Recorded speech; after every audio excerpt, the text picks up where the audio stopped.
want that line that I'm running, right? What's up? You want that line that I'm running, then you want me to run to you from the straight line, right? Yeah. Well, you guys are mixing it, right? Yeah. So whatever you guys mix, like if we can get it. Oh, nah, because she had me confused. She told me come and talk to her. It was Mark. I mean, what line were you gonna drop? Hey, let's all go to this group over there. Yeah. We'll all go. Let's not get anyone. I was going to drop the line.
God this morning.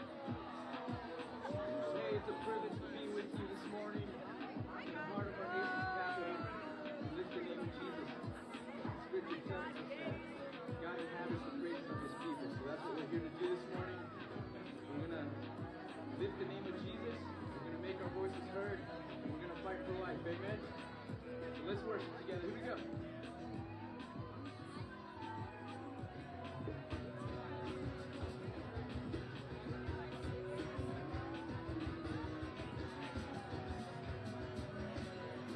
See you with us.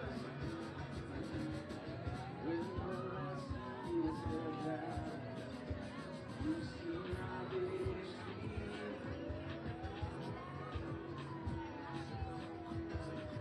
When the last is around, you see a mountain move. And as I walk through the shadow, your love surrounds me.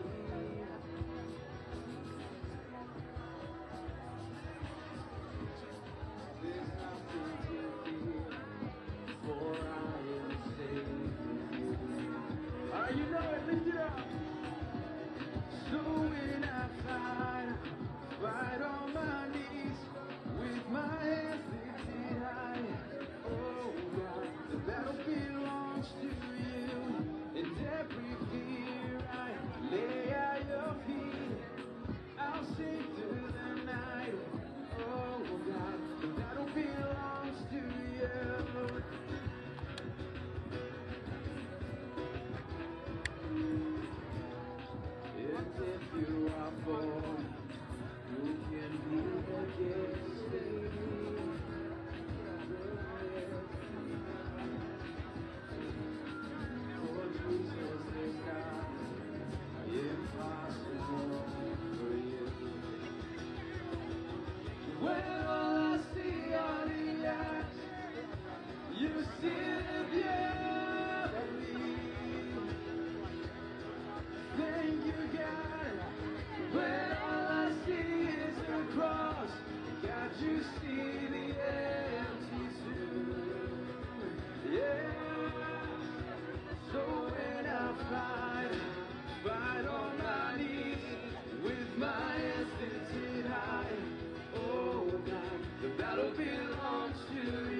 an almighty fortress.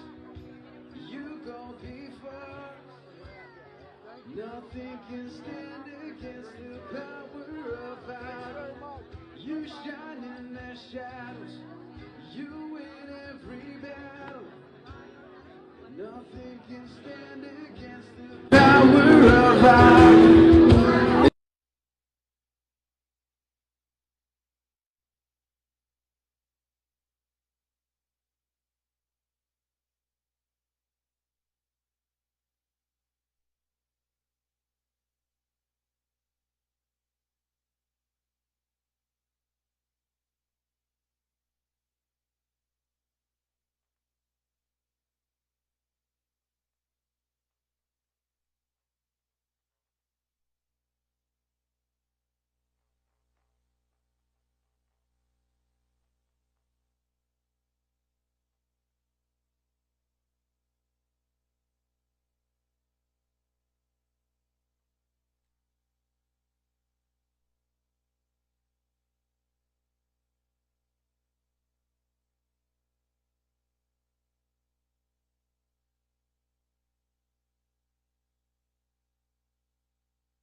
One, two, 3, 4, 5, 6, 7, 8, 9.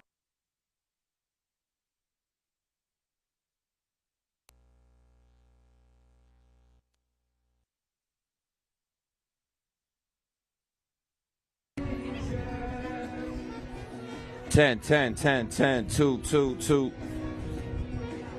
S, T, T, T, F, F.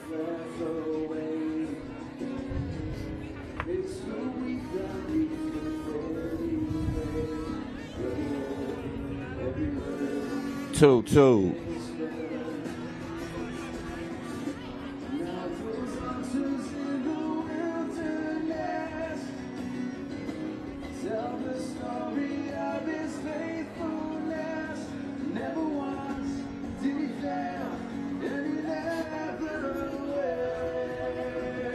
Two.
Yeah, stand by. All you guys working on it.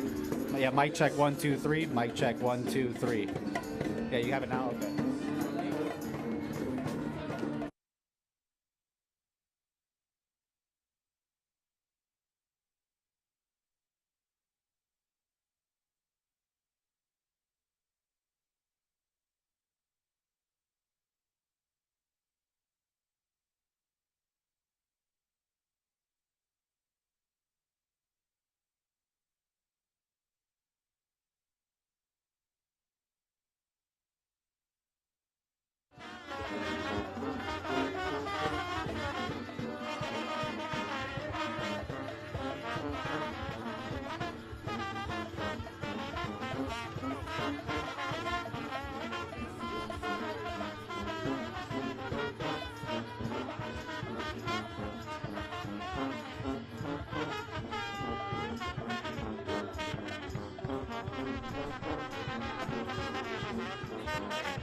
Okay.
Okay, the first thing I'm going to do, if you are here for reproductive freedom, I want to hear you scream. If you are here for reproductive freedom, I want you on this side of SCOTUS. If you are here for reproductive freedom, we're going to take a selfie. So if you're not on this side, you're not in the selfie. All right, everybody ready? I'm not very good at this. I'm Gen X. Hold please, hold please, hold please. All right, everybody there, we're going to take a big selfie. So if you're on the other side, you're not in the selfie. Come over this way. Turn around, you guys. All right. Okay, hold on. All right, are we ready? We are bigger than they are. Let's show them. 1, 2, 3. All right. I want you to know, my name is Jenny Lawson, and I'm the Vice President of Organizing and Engagement Campaigns at Planned Parenthood Federation of America. I am honored to be here today as we stand together to fight for our rights, our health care, and our future. I stand here as a mother of 3, as the daughter of a minister, to tell you that our rights are critical and that the Supreme Court behind us is hearing oral arguments right now to take away those rights, and that is not okay.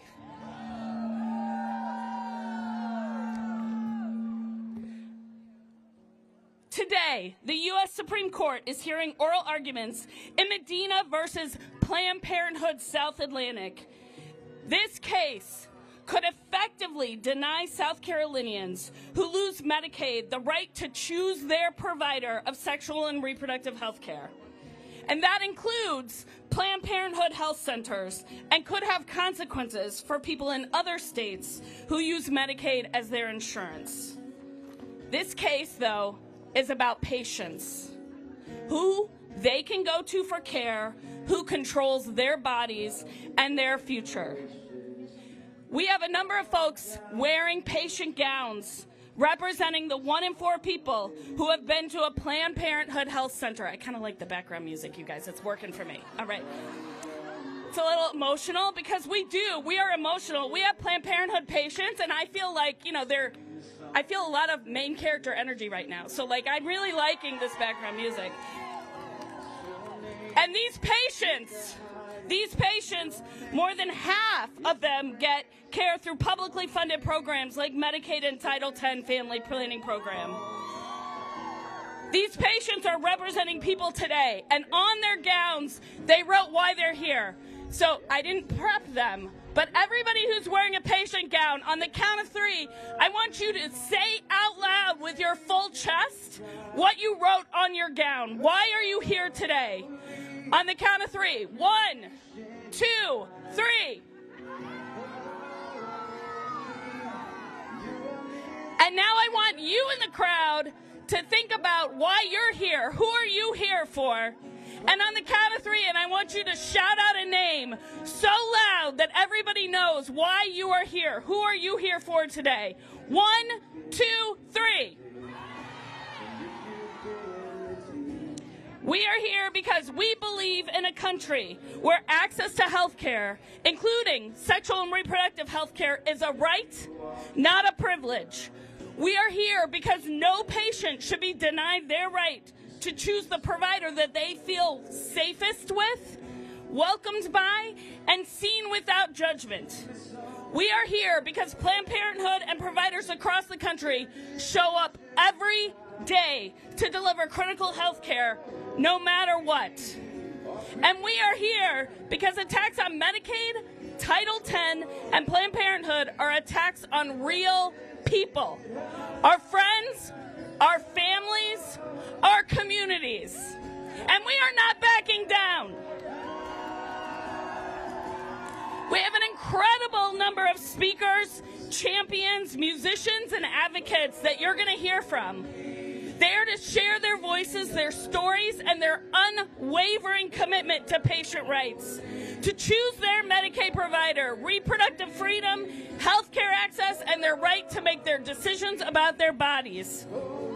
But I want to thank you for showing up today, showing up in big numbers, because some of you traveled from very far, from South Carolina to New York, on a bus very early in the morning to show your passion and determination for patient rights. Thank you. All right, and I'm going to do a real quick roll call because we have organizations from across the spectrum here today to support Planned Parenthood, to support health care, to support reproductive freedom for all. So when I name an organization, if you are in any way attached to that organization, yell and scream. ACLU, Reproductive Freedom for All, Women's March, National Latina Institute for Reproductive Justice, National Council of Jewish Women, Popular Democracy, Move On, United We Dream, SEIU, In Our Own Voice, National Asia Pacific American Women's Forum, NAPOF, there you go, Popular Democracy, oh, I already said it, Ultraviolet, and many more. When I say, we're going to end this with a chant, and then I'm going to hand it off to the first speaker, who's also going to be very loud. Are we ready? Oh, I'm just going to do this. This is much better. Okay. When I say I'm for, you say Planned Parenthood. Are you ready? I'm for. I'm for. I'm for. I'm for. All right, awesome. Thank you, thank you. I have one more thing to tell you about. Sorry, I promised a speaker, but I'm going to say one more thing. Trump's administration did something this last week that is a 1-2 punch for us, right? So we have the Medicaid case happening behind us, but the Trump administration has withdrawn their Title X grants from Planned Parenthood and many other healthcare providers. So we need to say something about that to some people who can do something about that. So this is Trump's latest attack on Planned Parenthood to appease his radical anti-abortion backers and billionaire supporters at the expense of millions of people. And this is where our representatives in Congress, the people who could actually get through to Trump and Musk, who can demand that they restore this critical funding, need to hear from us. So I need everybody to find their phone right now. You can take a selfie after. We'll do a couple more selfies. But get out your phone, and I need you to dial 22422. And I'm sorry, not dial. You're going to text dial to 22422. Sorry about that confusion. You're going to text dial to 22422, DIAL. When you do that, you're going to get connected to your member of Congress. You may get a phone call back. And this is the perfect moment amidst the incredible swell of people on the ground to say you're standing in front of the Supreme Court, you care about Planned Parenthood, and that you oppose the Trump administration's attack on Title X family planning program. Tell them to use their voices to demand justice. So if you text dial 22422, you will get a phone call back, and then you can talk to your member of Congress. So you can tell them exactly where you're standing, exactly what you're doing today, and why it's important to you. We're going to ask you to do that a couple times. If you do it and it doesn't work, it will work later on. So keep that 22422 number ready, and we're going to communicate with Congress today. All right. With that, I am going to bring up to the stage Minnie Timaraju. She is the president of Reproductive Freedom for All. She's a true freedom fighter and has been working in reproductive health for years and years and years, and I could not be honored more than to bring her up to the stage. Thank you.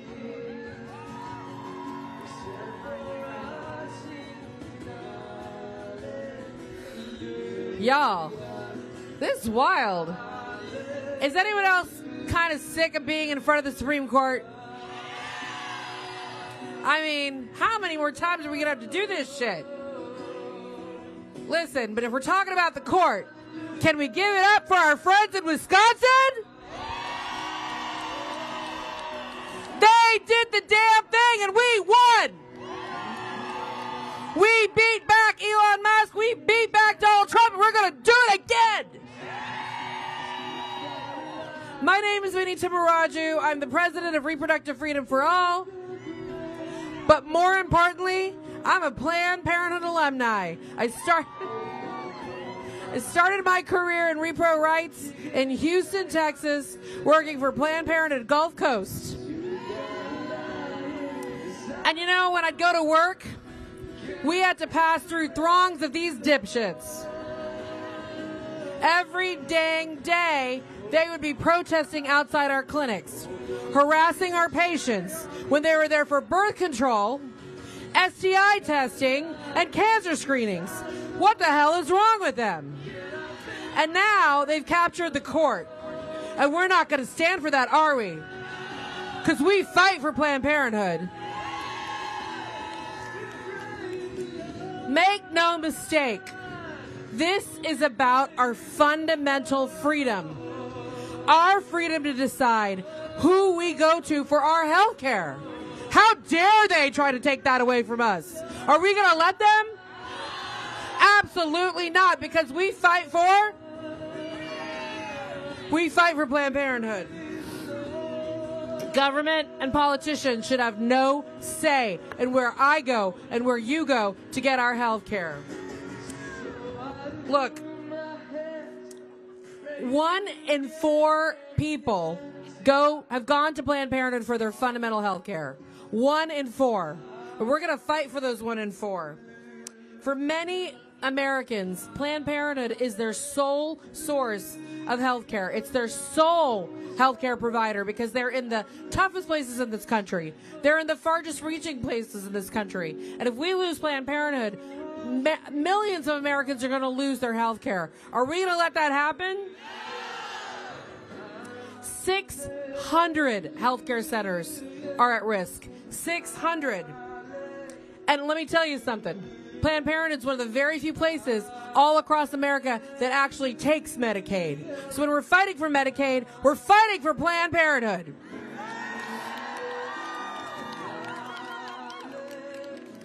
Attacks on Title X, attacks on Medicaid, congressional efforts by Mike Johnson and his cronies to defund Planned Parenthood. They're all about imposing extremist religious right beliefs on the rest of the country. And in the wake of the Dobbs decision, this couldn't be more critical for us to fight for our fundamental care and our rights. So here's what I'm going to ask you to do today. First of all, thank you for being here today with us in this fight. It means so, so, so much. I'm for cancer screenings too. That's an obvious thing, right? I can't even believe we need to have a sign that says I'm for cancer screenings. That's wild. This is the America we're in right now. But we're going to fight back. And here's the thing. The majority of Americans support Planned Parenthood. The majority of Americans support reproductive freedom. And we are that majority. So when I say we are, you're going to say the majority. Ready? We are. We are. We are. We are. We are. We are. And we're going to fight like hell for Planned Parenthood. Thank you.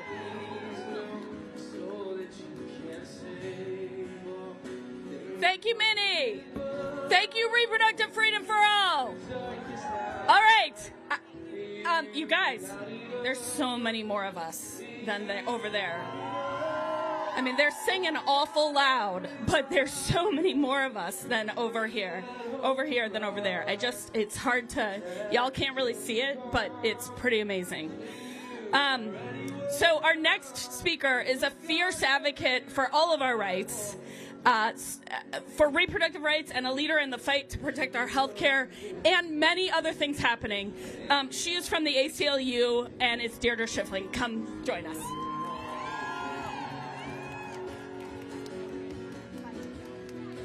Okay.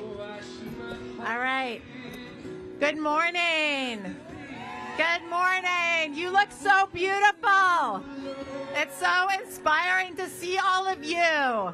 Even if these 5 people over here are making a lot of noise, we know that we are the majority. You look amazing.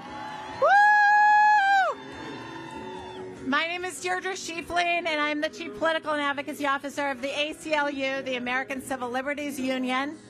And I come to this work as a preacher's kid. And it feels weird to stand up here and say that next to this. But yes, I'm a preacher's kid. And growing up in the church, I was taught that every single person is a child of God. Every person has inherent dignity. Every person has their own calling and their own sacred life to live and their own path to forge. No politician can decide that path for us. Every person has that right to decide for themselves. And we need reproductive health care to do that. Less than 48 hours, the Trump administration launched a full-scale attack on our reproductive freedom, freezing nearly $35 million across more than 20 states. They know that patients with low incomes rely on providers like Planned Parenthood for essential reproductive health care. That health care allows us to be free. It allows us to be free. And that's why the Trump administration cannot abide it. Just like the South Carolina politicians who are trying to kick Planned Parenthood out of the state Medicaid program with this case, the Trump administration is hell-bent on controlling our bodies and our lives. But we cannot let them do that. Are we going to let them do that? No. Tell me again, are we going to let them do that? For many of us at the ACLU, this is personal. I was a Planned Parenthood patient. Woo! My daughters are Planned Parenthood patients. We trust Planned Parenthood with our reproductive health care. We trust Planned Parenthood with our questions, with our bodies, with our lives. We choose Planned Parenthood. Every person should be able to choose their own health care provider. Let's be clear. The same politicians trying to block patients from getting care at Planned Parenthood are the same ones who are trying to ban abortion, birth control, IVF. They laid it out in their Project 2025, and they are executing it with the Trump administration. We can't forget that it took just 6 weeks for the Trump administration to decide not to defend a lawsuit that would ensure that pregnant patients who are experiencing a medical emergency and go to an emergency room get the abortion care they need. Think about what that means. This administration would rather see women bleed out in bathrooms and parking lots before they get the life-saving abortion care they need. That's who they are. That's who they are. The ACLU and millions of Planned Parenthood supporters across the country and the majority of Americans, we have had enough. We have had enough. In the courts, in the streets, and at the ballot box, we are going to show up. We are going to fight back, and we are going to win, just like we did last night in Wisconsin. Woo! We are going to use every tool to keep these politicians from the State House to the White House out of our personal, private, medical decisions. This is our fight. This is our moment, and together we will not back down. We will win. Woo! Thank you.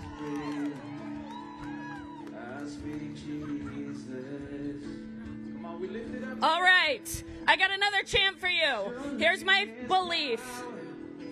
If we haven't won, we're not done.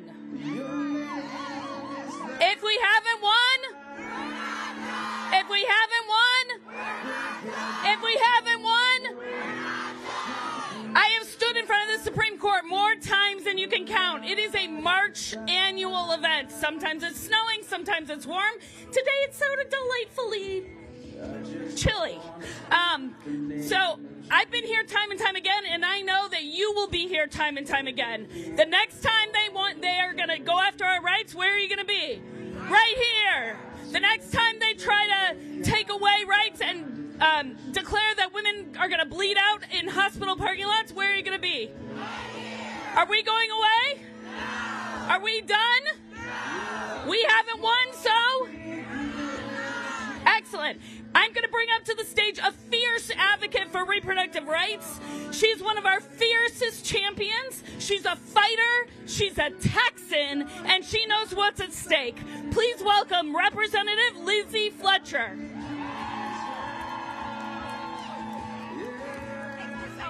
Thank you so much. Hey, y'all! It's so good to see you. It is so good to see you and to hear you. Good morning, good morning. I'm so glad to be out here with all of you this morning with so many friends who support Planned Parenthood. And we also support the people who get their health care at Planned Parenthood. And we support the freedom of people throughout this country to get access to the reproductive health care that they need at the place that they choose. And we are not going to be drowned out. So as you heard, I am Congresswoman Lizzie Fletcher from Texas's 7th Congressional District in Houston. And in Houston, we are so lucky to have had Planned Parenthood Gulf Coast providing trusted and respected reproductive health care for our community for nearly 90 years. So, a lot of you already have your hands up, but I'm just going to ask, how many people here have gotten health care at some point in their lives at Planned Parenthood? Well, me too. And the estimates are that 1 in 3 women has gotten health care at Planned Parenthood at some point in her life. And you heard from many, 1 in 4 people in this country, because Planned Parenthood serves everybody. And I know from personal experience that going to a Planned Parenthood clinic means that you are going to get high quality, non-judgmental reproductive health care. And I know you know that too, and that's why you're out here this morning. So I thank you. I thank you for being here. Because every American deserves access to high quality, medically accurate, non-judgmental reproductive health care at the place of their choosing. And that's why we're here today in front of the Supreme Court. For those Americans who rely on Medicaid, that right is written into the law. So, we're here in front of the Supreme Court because it will decide whether people who have Medicaid can fight against the illegal policies to take away their access to health care. And when I say health care, I mean health care. Preventative checkups that we all need every year. Cancer screenings, STI testing, prenatal care at Planned Parenthood, and of course, birth control. And they're coming after that too, y'all. So we have work to do. We've seen what happens when you restrict access to health care in my beloved home state of Texas. As many of you know, we are in a healthcare crisis in Texas because of the attacks on access to reproductive health care, because the attacks on our freedom. And we've seen those attacks against Planned Parenthood in Texas for decades.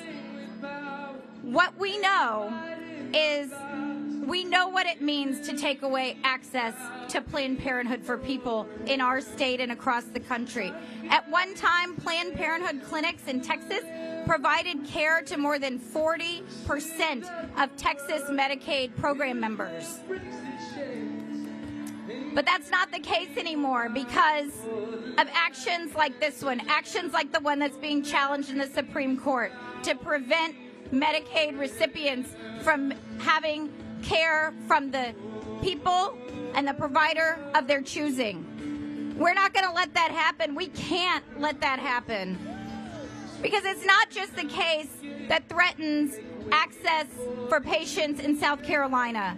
This case threatens access for patients across the country.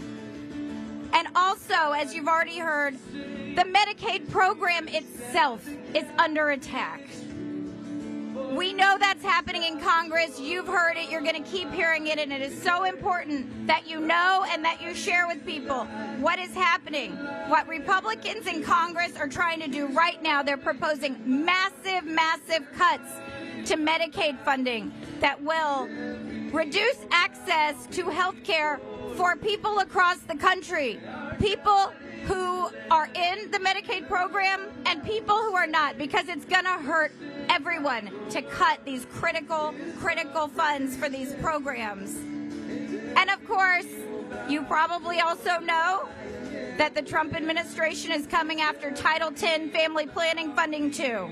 It really doesn't stop. And I want to tell you a little bit about Title X, because as I like to say, Title X was born in Texas 7. Title X was introduced in Congress by my predecessor in this seat from Houston, then Congressman George H.W. Bush. He introduced the Title X family planning program because Title X has support across the board. Republicans and Democrats alike, people throughout our community support access to birth control for people across this country. And today, Title X, 2.8 million people rely on Title X. But yesterday, the Trump administration froze Title X funding for some Planned Parenthood providers.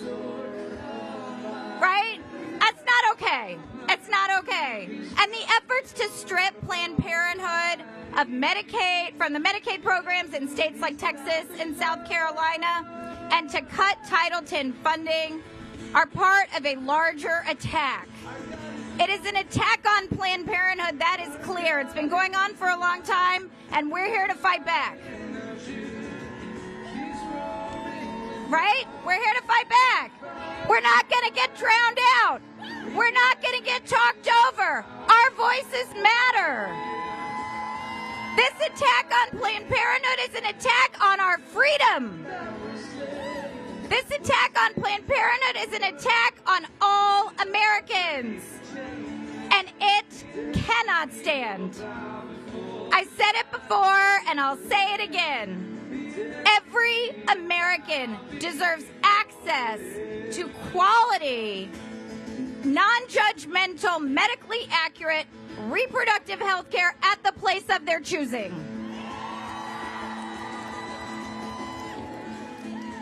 So, friends, as I leave the podium this morning, I do so inspired by you. I'm so inspired to see all of you, all the advocates who are here today, who you've heard from, like many, my fellow Texan, the many that you will hear from, many, M-A-N-Y, that you will also hear from later today. And I'm so inspired just knowing that we are all here today, that we are all committed to this work, to this fight, and that we'll be here not just today, but in the days ahead to support Planned Parenthood and to support the freedom, equality, and dignity of all Americans. Thank you all so much. Thank you. All right, I'm going to bring up our next speaker. Our next speaker is Malika Elias from Women's March. Praise Good morning, everyone. Correction, good morning to everyone except for the fucking losers over there who keep playing the same goddamn song. It all fucking sounds the same. I'm bored. I'm bored as hell. Okay, my name is Malika Elias. I'm an organizer at Women's March, and I've been fighting for reproductive justice for a long time. I'm standing here today with fire in my heart and no doubt in my mind that we are stronger than ever. Right now, our rights, our bodies, and our futures are being attacked from all sides. But in moments like this, we find power in coming together, in our shared fight, and in the incredible work of organizations like Planned Parenthood. And we will continue to fight for our communities, and I believe that we will win. Everyone say, I believe that we will win. Today, as the Supreme Court hears oral arguments on the Medina versus Planned Parenthood South Atlantic case, we're reminded once again of constant attacks on our basic rights. This case is not just about one issue. It's part of a bigger plan to tear down not just reproductive rights, but the safety nets that protect us all. This is about our rights to control our own bodies, to be treated with dignity, and to have life and freedom that we all deserve. I want to share something super personal that really shows why this fight is so fucking important. When I was 16 years old, my best friend found herself in an impossible situation. She needed the abortion pill, a decision that no one should ever have to make alone or without support. In her darkest moments, she turned to Planned Parenthood like many of us have. Even with all the stigma and roadblocks, they didn't just give her the care she needed. They gave her compassion and real expertise that helped her take control of her life. Without that care and that support, she might not have ever been able to become the amazing, unstoppable civil rights attorney that she is today. Across clinics and community spaces all over the country, Planned Parenthood is making sure that everyone, just like my friend, has the freedom to choose their own path, no matter what roadblocks the state or society throws their way. Planned Parenthood isn't just a healthcare provider, it is a lifeline, a symbol of choice, of courage, and the kind of support that helps people take control of their future. Planned Parenthood gave my friend the choice that allowed her to shape her own destiny. Today, we are standing together to fight back against the injustice trying to strip us of our power. Our bodies and our rights are not up for debate. They're the core of our fight for freedom. We're not backing down from anyone trying to tell us who we are or who we cannot be. From defending reproductive rights to fighting for transgender rights and protecting feminism, our struggles are all interconnected. When one of us gets attacked, we all lose. But our power is in our unity. Our vulnerability makes us stronger when we stand together.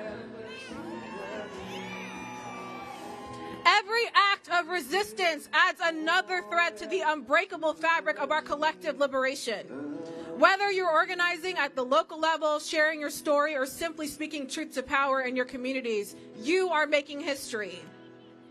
Today, we're here to defend not only our rights, but also the future of every person whose voice has been silenced by oppression. Let us celebrate the incredible work of Planned Parenthood and every act of courage that moves us closer to a world where every single individual controls their own destiny. Thank you for being here, for lending your voice, and for daring to believe in a future built on freedom and justice for all. Thank you.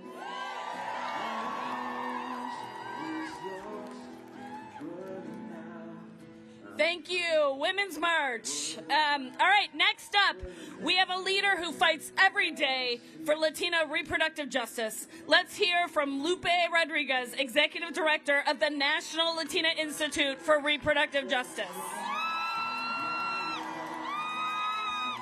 Thank you, Jenny. Thank you all so much. Good morning, and who's ready to fight for reproductive justice? Who's here for that? Thank you. Me too. And, you know, as mentioned, I'm Lupe Rodriguez, Executive Director, proud to be the Executive Director of the National Latina Institute for Reproductive Justice. We're a team of Latina folks across the country who fight to build power for Latina people for reproductive justice. And to the end goal of having salud, dignidad y justicia for everybody, health, dignity, and justice for all.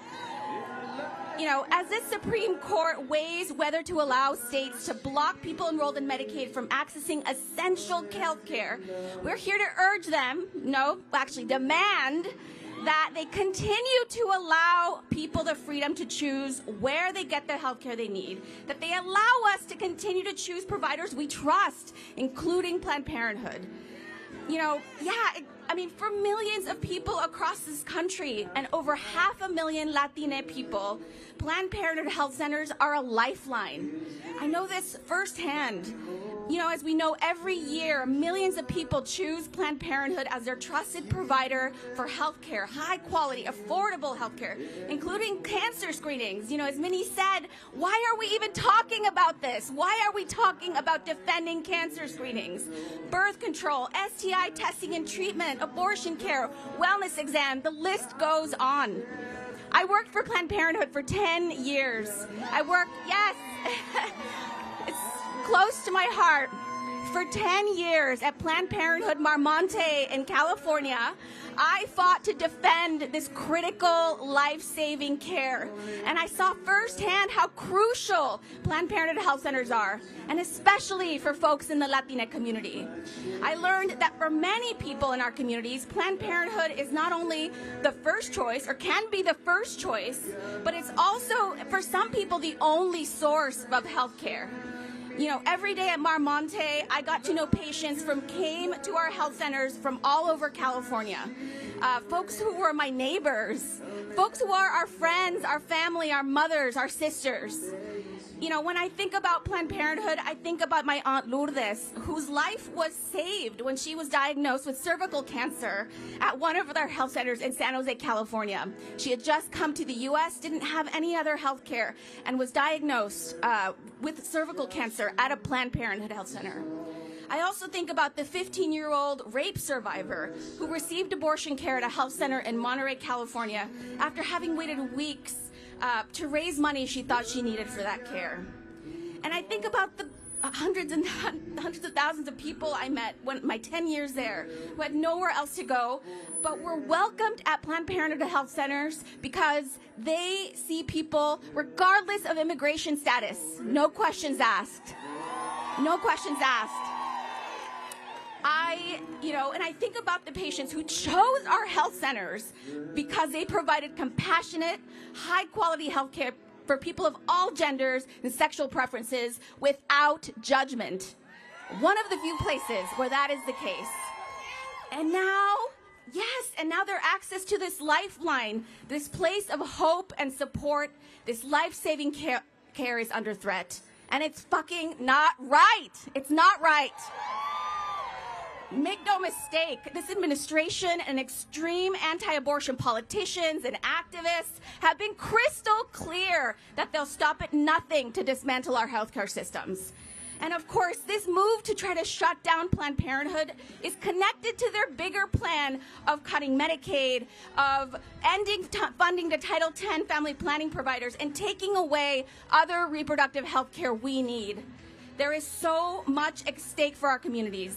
Latinas are already struggling across this country to access health care, to make ends meet, to survive an immigration system that seeks to destroy our families and separate us and hurt us at every turn. Because of longstanding injustices, people in our communities experience higher rates of cervical cancer, unintended pregnancies, and other adverse health outcomes. And of course, Latinas and other communities of color are the most likely to rely on Medicaid for our health care needs. This attacks us directly. It attacks our most vulnerable people, and we will not stand for it. If this Supreme Court allowed states to block people with Medicaid from getting this health care from Planned Parenthood, this will make an already dire health care landscape so much worse. It will lead the way for restrictions and limitations of many, many other kinds for many other healthcare providers. this affects all of us, whether or not we use Planned Parenthood health centers or not. It affects every single one of us. This is not a mistake on their part. It is a central part of their plan to take away all of our health care. But what is a mistake, what mistake they are making, is if they continue to ignore our will and discount the fact that the vast majority of us do not want this. We do not want this. And, you know, they will learn that we will not stay quiet, as we've seen here, and they will know that we will never, ever back down. Ever. We will not rest until everyone, no matter where they live, what insurance they have, their immigration status, or how much money they make, can have the health care they need. Now, you know, last thing is just that the courts have already ruled on this 3 times. And the law is clear. States cannot interfere with Medicaid patients' right to choose their health care providers.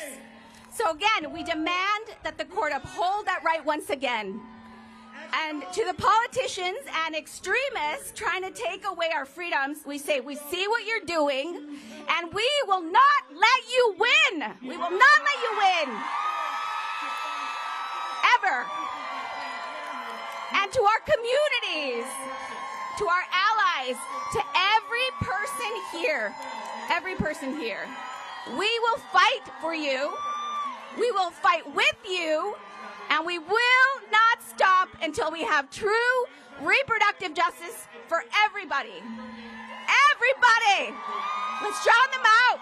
Let's drown them the fuck out. Finalmente. Woo! Let's drown them out. Gracias.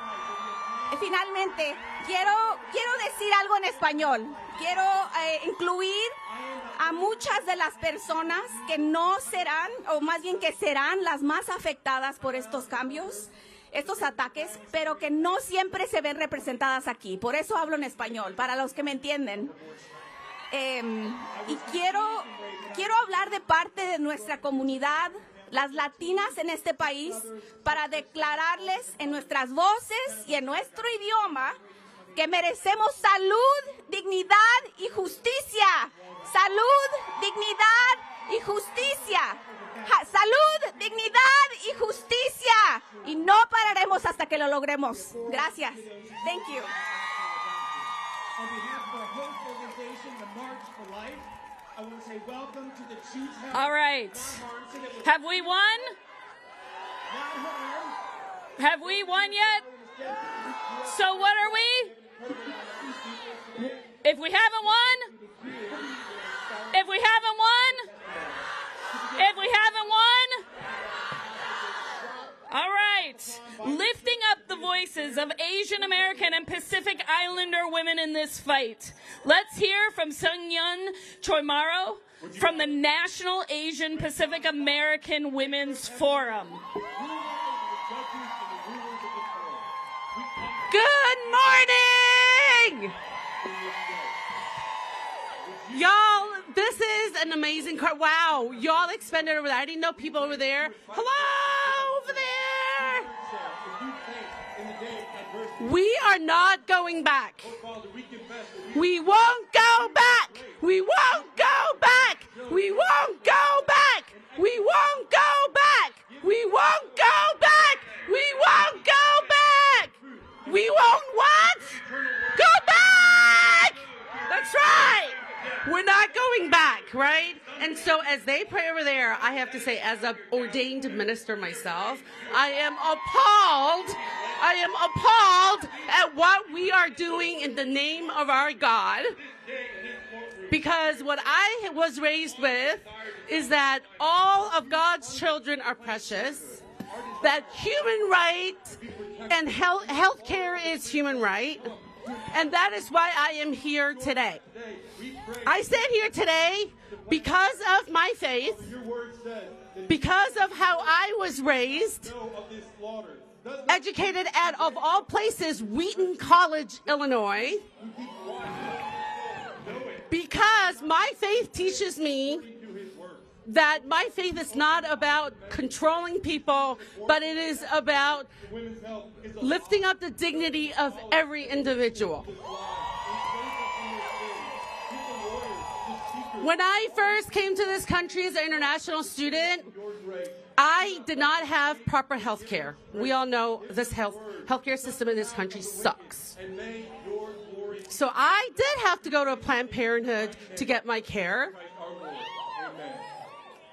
Most people in this country who don't have adequate insurance have very few choices, and this case is about to take those few limited choices away from them.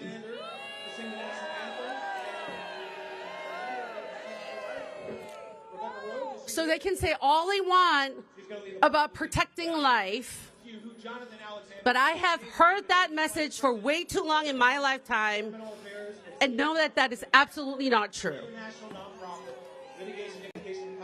And I want to also lift up and thank our providers who are providing care in these hostile environments.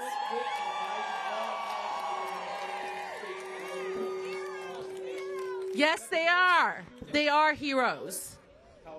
Because I would not have gotten the care if it wasn't for these amazing providers who are willing to provide care in communities and in areas where others are not interested. And yes, this is also about abortion. Because guess what? Abortion is health care.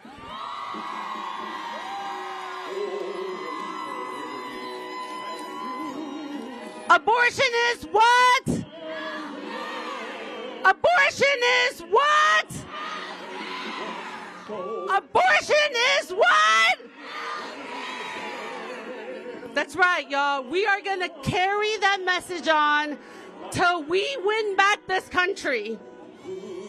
For my little girls and for all of our immigrant families and for all the people in this country that want to choose the kind of families they want to have, whether they want to have family or not.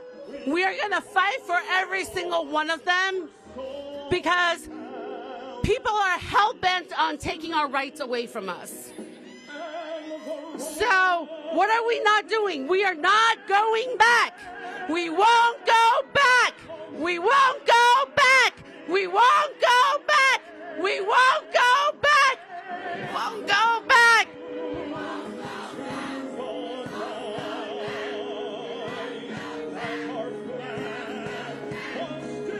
That's right, everyone. We're not going back. And buckle up and eat your protein bars because this is going to be a long-ass fight. And we are going to be here every single damn time. Thank you.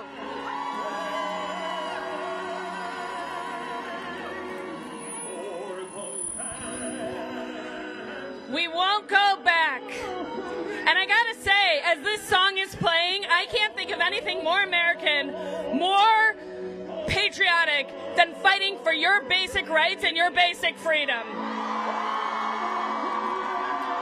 We are here because we believe you are only free if you have bodily autonomy. That's what we are fighting for. Our basic right to exist and to plan and make the most important decisions about your body, your life, your family resides with you. And I cannot think of anything more American, anything more patriotic, and anything more about freedom. So what I also know is the revolution is full of joy. So we're going to take a little minute and have a little dance break, and then we're going to have some speakers. So band, take it away.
KTVU band. Everybody, let's give them a shout out. A little Kendrick Lamar for you, I think, was what was happening in the corner. All right, y'all, I want another selfie. This crowd has gotten bigger and bigger and bigger and bigger. So we're going to try one more time. All right, everybody. Can you see it? All right, 1, 2, 3. Oh, yeah, it's signs, yes. Awesome, thank you. All right, so next up, we have Claire Coleman, who is the president and CEO of the National Family Planning and Reproductive Health Association. She's a true fighter, a champion for reproductive freedom and healthcare providers. Come on up, Claire.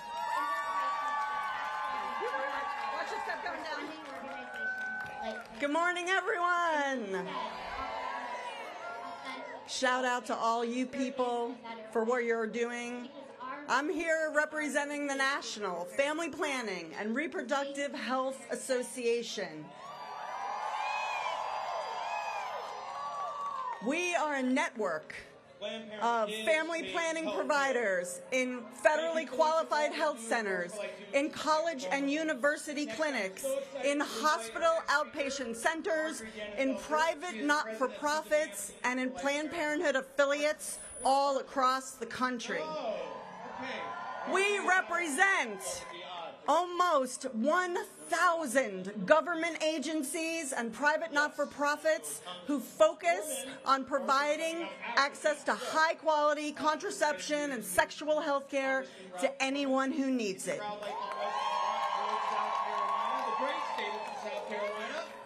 Anyone who comes through our door deserves the best care we can provide. The most modern protocols, up-to-the-date information about what is best practice in healthcare, the contraceptive method of their choice, and more than one method if they want it. They deserve to have their needs and their values centered when they see a health provider or an educator or a front desk person or an administrator. And you know what I find so freaking irritating about this? Everybody deserves that. But what the government is saying is if you rely on the government for health care, we think you deserve less. And we want to make some choices for you.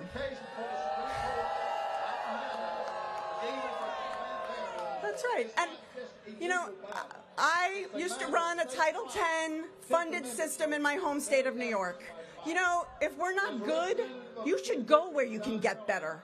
Our systems should get that feedback from patients, okay? If you're in front of a clinician or an educator and they're not vibing with you, they're not feeling what you're feeling, they're not coming at you and saying, I hear you say, and so this visit is going to be guided by what you need, you should find another provider.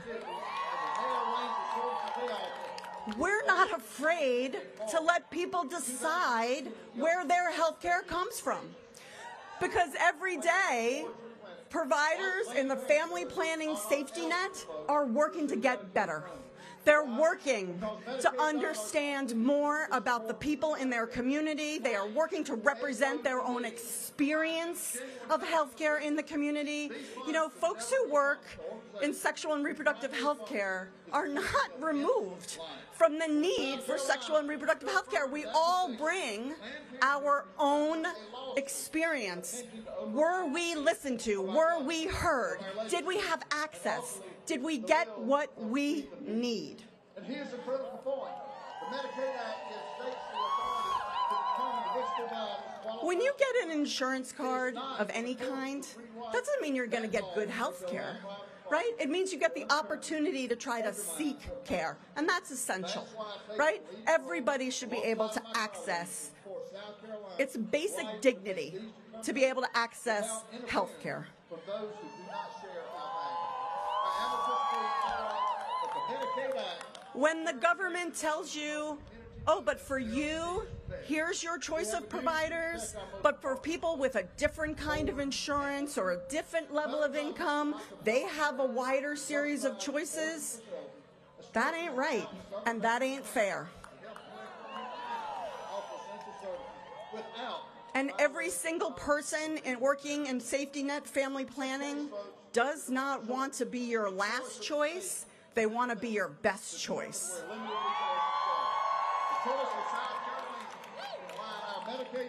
We are not lesser care. We are the best quality care you can get. Because we know we could be better, because we know we need to be listening, because our community should be represented in the health centers and education programs and the executive leadership of all of these agencies and all the 50 states, the territories. You deserve that. And honest to God, if you don't get it, you should find somewhere else, because that's going to teach us a lesson about how we need to improve. We are not afraid to improve. We are not afraid to get feedback from you all that you need better care, because we're going to meet you where you live, and we are not going to stop fighting for every person.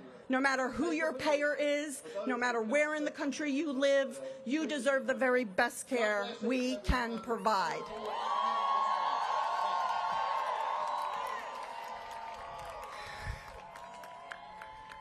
Government insurance should not mean you have less autonomy. The government has nothing to do with who you seek care from or the health care you seek. And you know what? We're all going to face the need to seek health care that maybe we didn't expect.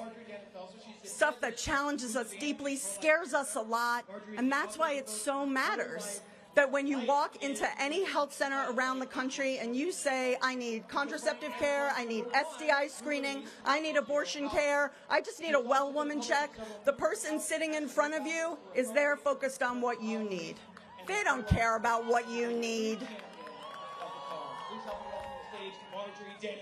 Your needs, your values, supported by a provider who is there to earn your trust and your regard.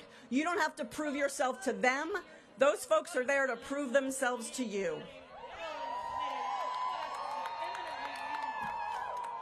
Now, I am NIFRA proud. I got people in this audience from all over the country who have been in Washington the last couple of days talking about the fight to protect contraception, abortion, and the broad range of sexual and reproductive health care. I've got people out there who built Medicaid family planning programs and fought for decades to expand access to high-quality care from the providers of their choice. Many of us have worked in Planned Parenthood systems, but we also work in state governments, and we work in county health, and we work in primary care, and we work at Access Matters in Philadelphia, and Maine Family Planning, and Essential Access Health in California, and Bridger Care in Montana. Yes! You know, we don't share a name or a brand identity, but what we share is a commitment to high-quality care, ethical care, integrity, and the fact that the patients matter more than the government.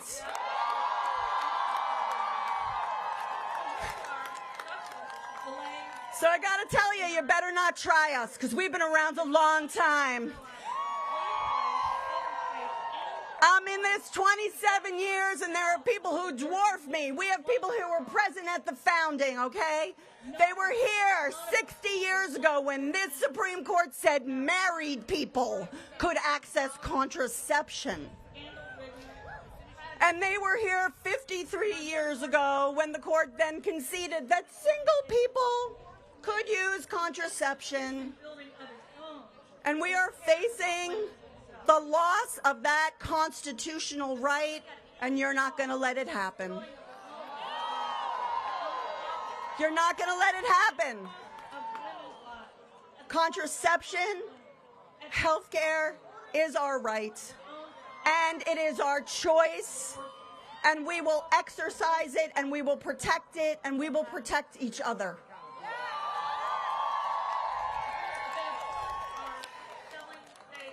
So on behalf of the extraordinary network of providers and individuals I am so lucky to dedicate my life to, NIFRA will stand with you and by you. We will never stop fighting. We trust you.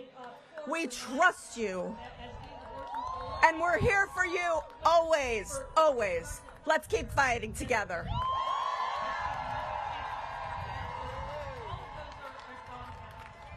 Okay, y'all out there? When I say I'm for, you say Planned Parenthood. I'm for? I'm for? Y'all out there way in the back? Way in the back, can I hear you? I'm for. All right. So we've got a couple more speakers for right now, and then we're going to do a little transition. So standing up for Jewish communities and their reproductive freedoms, we welcome Sheila Katz, the CEO of the National Council of Jewish Women.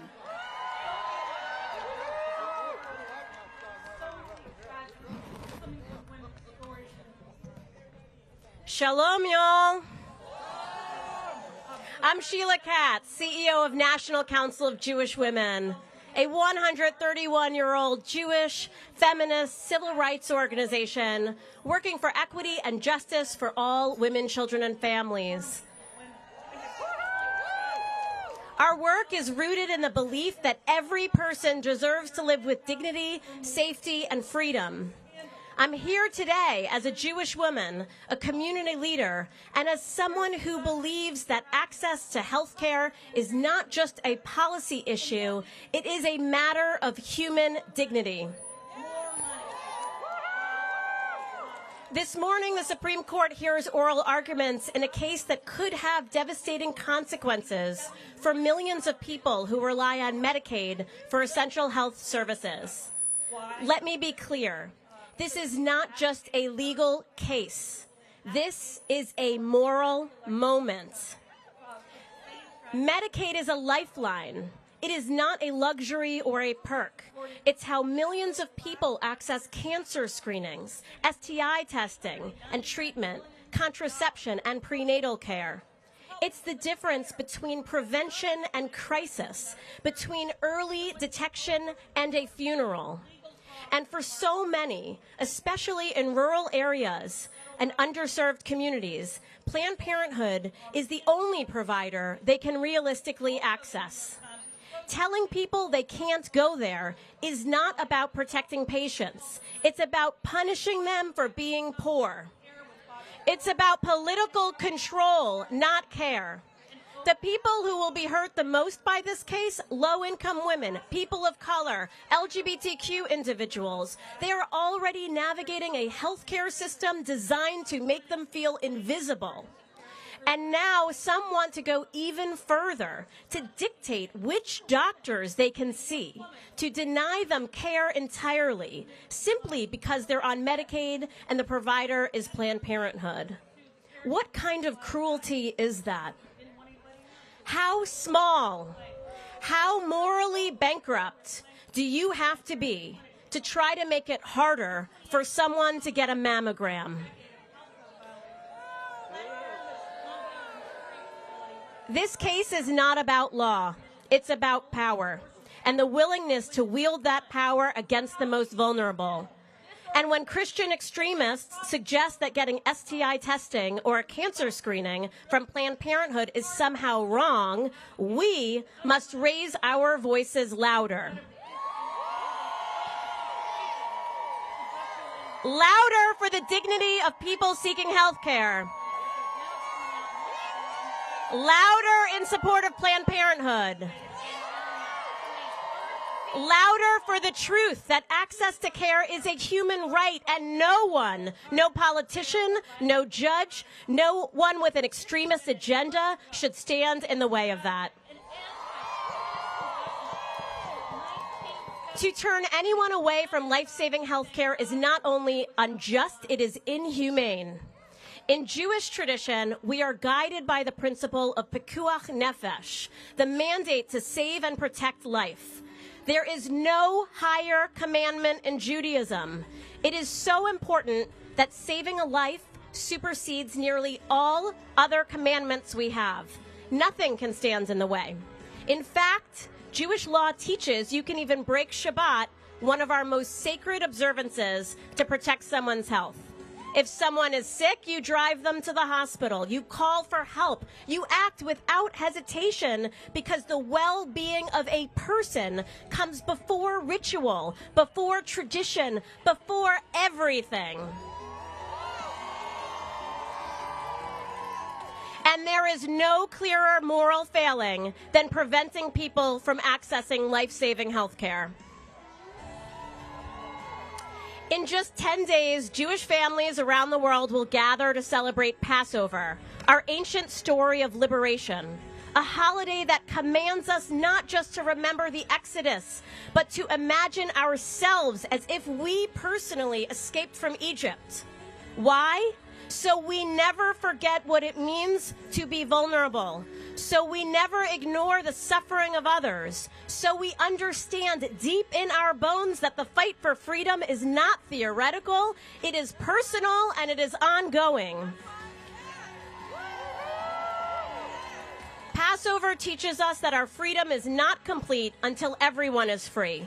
That redemption is not just a story we tell, it is a call to action. Because liberation is not a moment in history, it is a responsibility. It is a torch we carry forward, a torch we carry here today, a torch we carry now because denying someone essential, life-saving health care is not freedom, it is a moral abandonment. So, when those in power seek to cut people off from care, we will not stand idly by. When health care is treated like a privilege and not a right, we will not stand idly by. When they use legal loopholes to deny people their bodily autonomy, we will not stand idly by. Together, we must build a country where saving lives is a sacred priority, where care is accessible, compassionate, and rooted in dignity, where every person, no matter who they are, where they live, or how much money they have, has the right to health care they need to thrive. Together, we will keep going with open hearts and unwavering hope until every person is seen, cared for, and able to live with dignity. Thank you. After Wendy, we will hear from Michelle Talley. Michelle is a proud South Carolina native who has dedicated her life to equipping the next generation to make a cultural impact. Okay. Are we ready to hear from some champions in Congress? We are joined today by some of the strongest. You've already heard from Lizzie Fletcher, and here I am so proud to introduce somebody who has tirelessly fought to protect Medicaid, Title X, access to Planned Parenthood, and reproductive freedom. Representing Massachusetts' 7th Congressional District, please welcome Representative Ayanna Pressley. Can we hear it for our nation's 40,000 pregnancy centers? Come on, let's go. Please join me in giving a warm welcome to Wendy Burke. Well, hello there. Wow. You all look beautiful.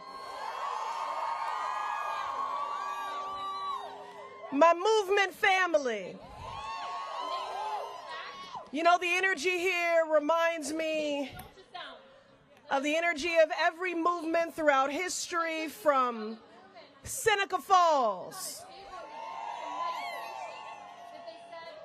to Selma to Stonewall. You are all here freedom fighters, recognizing that we are one human family and our freedom and our destinies are tied. I'm here because I pride myself on being a justice seeker, and I'm here as a woman of faith. My faith requires me to be here in this moment. So it's wonderful to be here with this broad and diverse coalition of reproductive justice advocates. Let me make it plain. The attacks on our health care, our basic freedoms, and our bodily autonomy are tied. No matter who you are, where you live, or who you love, you should be able to get the health care you need when you need it in your home community. But today, Republicans, these men and these complicit women, they're anti-abortion allies, and the courts want to rip away that fundamental freedom and continue their unprecedented assault on health care. We are witnessing the most sweeping attempt yet to dismantle Medicaid. Republicans are attacking Medicaid in every branch of government and at every level of government, and they would love for us to stop fighting.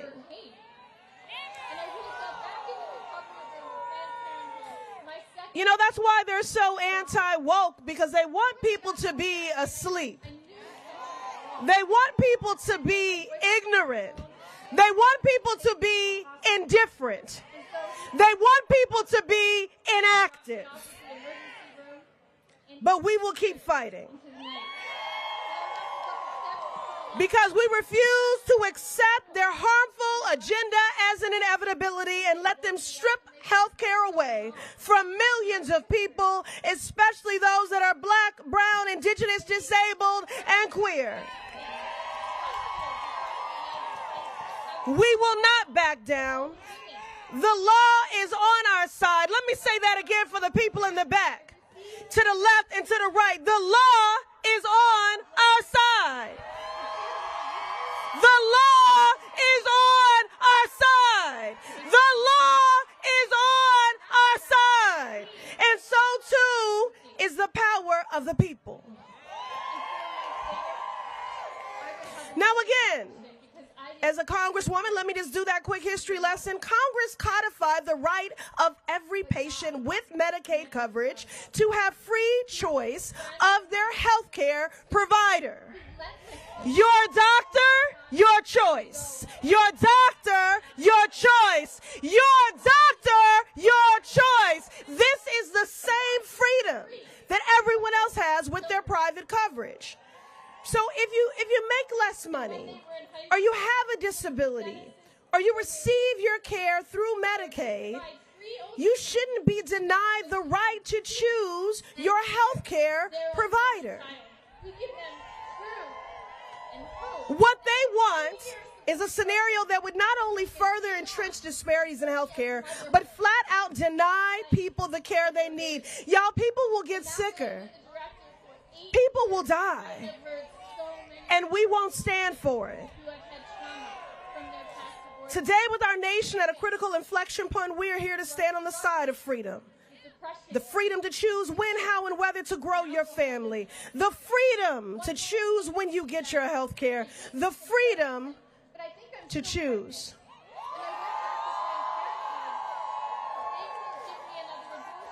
As a young college student myself, I exercised that freedom. I was in a city where I had no family, no community, experiencing debilitating pain. I thought I was dying. I went to Planned Parenthood. Mind you, I was afraid and alone and had to navigate treacherous terrain even to access the doors, while people screamed at me, threatened me. But because of the dedicated workers at Planned Parenthood, what I found out that day is that I was not dying, but I was diagnosed with a number of uterine fibroids. To every worker at Planned Parenthood that has met someone where they are, as they did with me, in a moment of pain and fear and feeling alone, I stand with you. this Congresswoman loves you, sees you, and values your essential labor when you could have taken your talents anywhere else. You chose to work at Planned Parenthood because you recognize that our greatest wealth as a nation is the health of our people. I'm for Planned Parenthood because they're for care no matter what. I am so very proud to stand here before you as the co-chair of the Reproductive Freedom Caucus. And I'm proud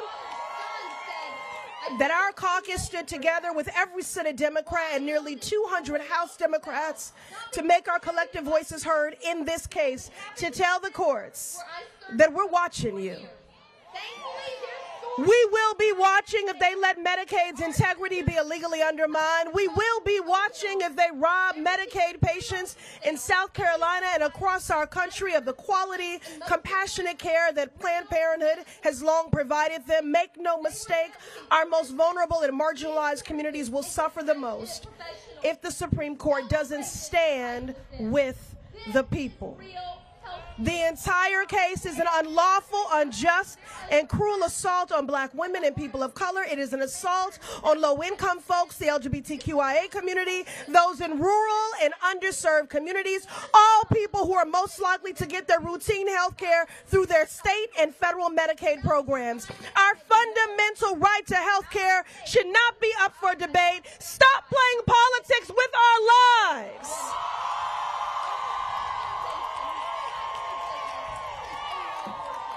You do not get to pick and choose when it comes to our health care. And we won't back down.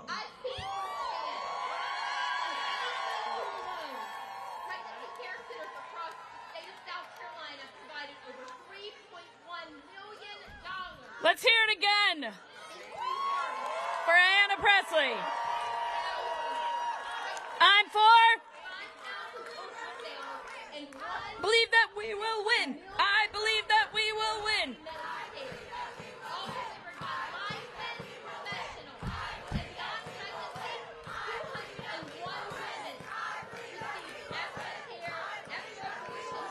Awesome. All right. Next, we have somebody who I've known for a very long time. It is my honor to introduce a champion for LGBTQ plus rights and reproductive freedom. She's going to knock your socks off. Give it up for Kelly Robinson, President of the Human Rights Campaign. Hey, thank you, Jenny Lawson. All right. What's up, good people? How you doing today?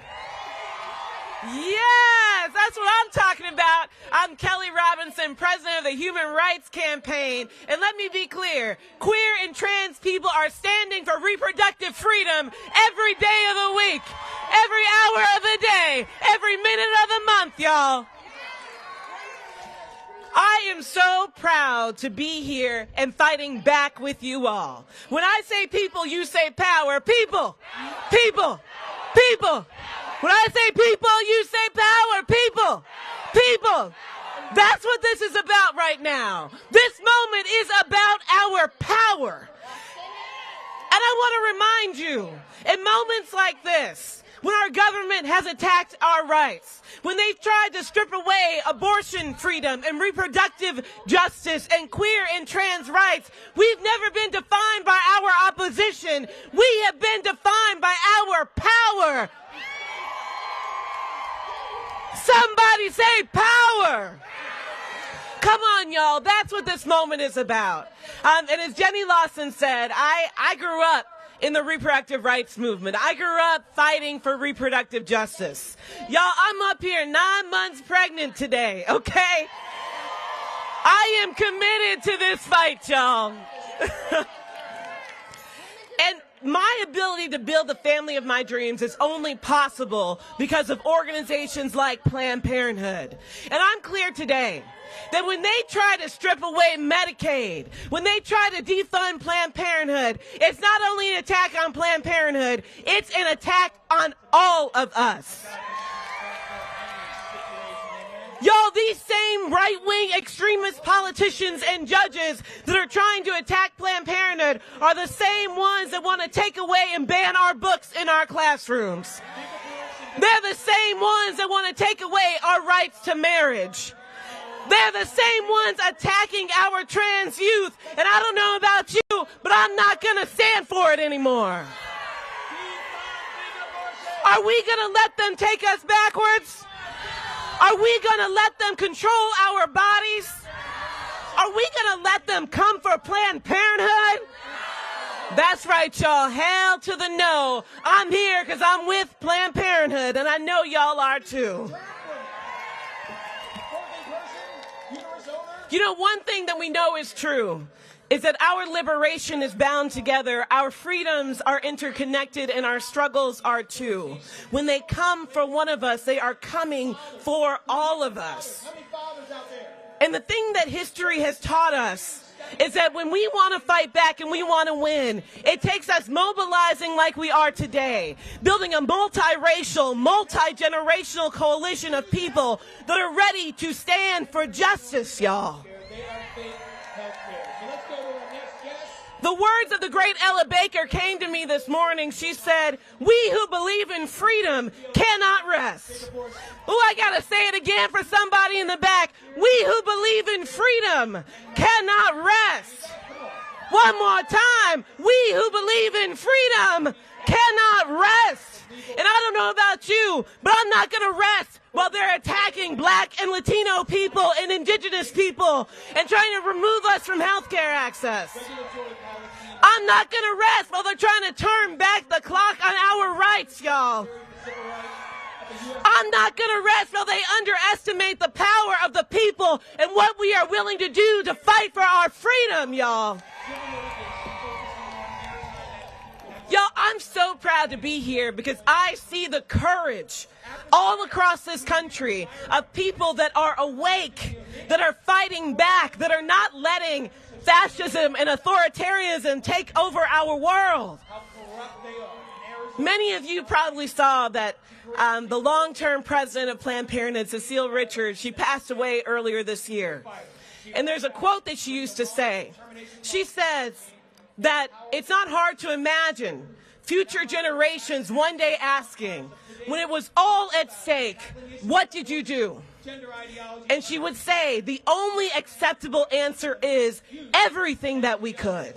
Everything that we could.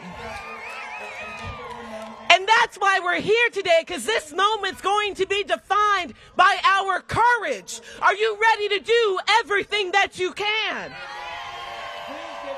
Are you ready to summon some courage, y'all? We got to summon the courage of our ancestors who fought at Selma and Stonewall. Are you ready to do that? We got to summon the courage of Cory Booker, who stood up for 25 hours in protest, y'all. We got to summon the courage of Wisconsin voters that stood up and protected our democracy, y'all. Now is the time for us to fight, because when we fight, every time, keep up the faith, keep up the fight, we will win. Thanks for that.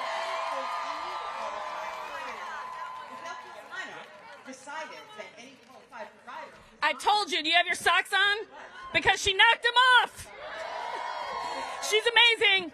She's amazing. And I always, every time somebody has to speak after her, I'm like, I'm sorry. So, no less fabulous, no less wonderful. Our next speaker is a tireless advocate for democracy, reproductive rights, and comes from an amazing organization, Popular Democracy, where she is working to make sure that every right is protected. Jennifer Flynn Walker.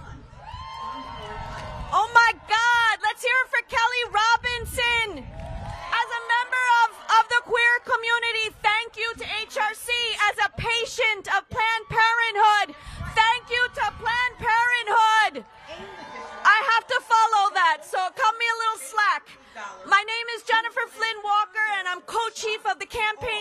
team at Popular Democracy. We're a network of 48 of the most badass community organizations located all across this country. We are here again at SCOTUS. Many of you were with us when we came every single day that Brett Kavanaugh testified before they confirmed him. That's right. And we tried everything that we could. But we're back again, and we'll continue to come back until we take back the Supreme Court. We're begging them to see our humanity. You see, like so many of the cases before SCOTUS, this case isn't actually about abortion access or the finer points of how we use federal funds. They don't give a shit about children or families or even Christian teaching or whatever they're calling it.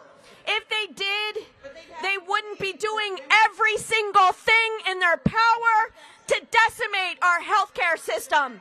They're coming for our fundamental rights, including the 14th Amendment, our very citizenship.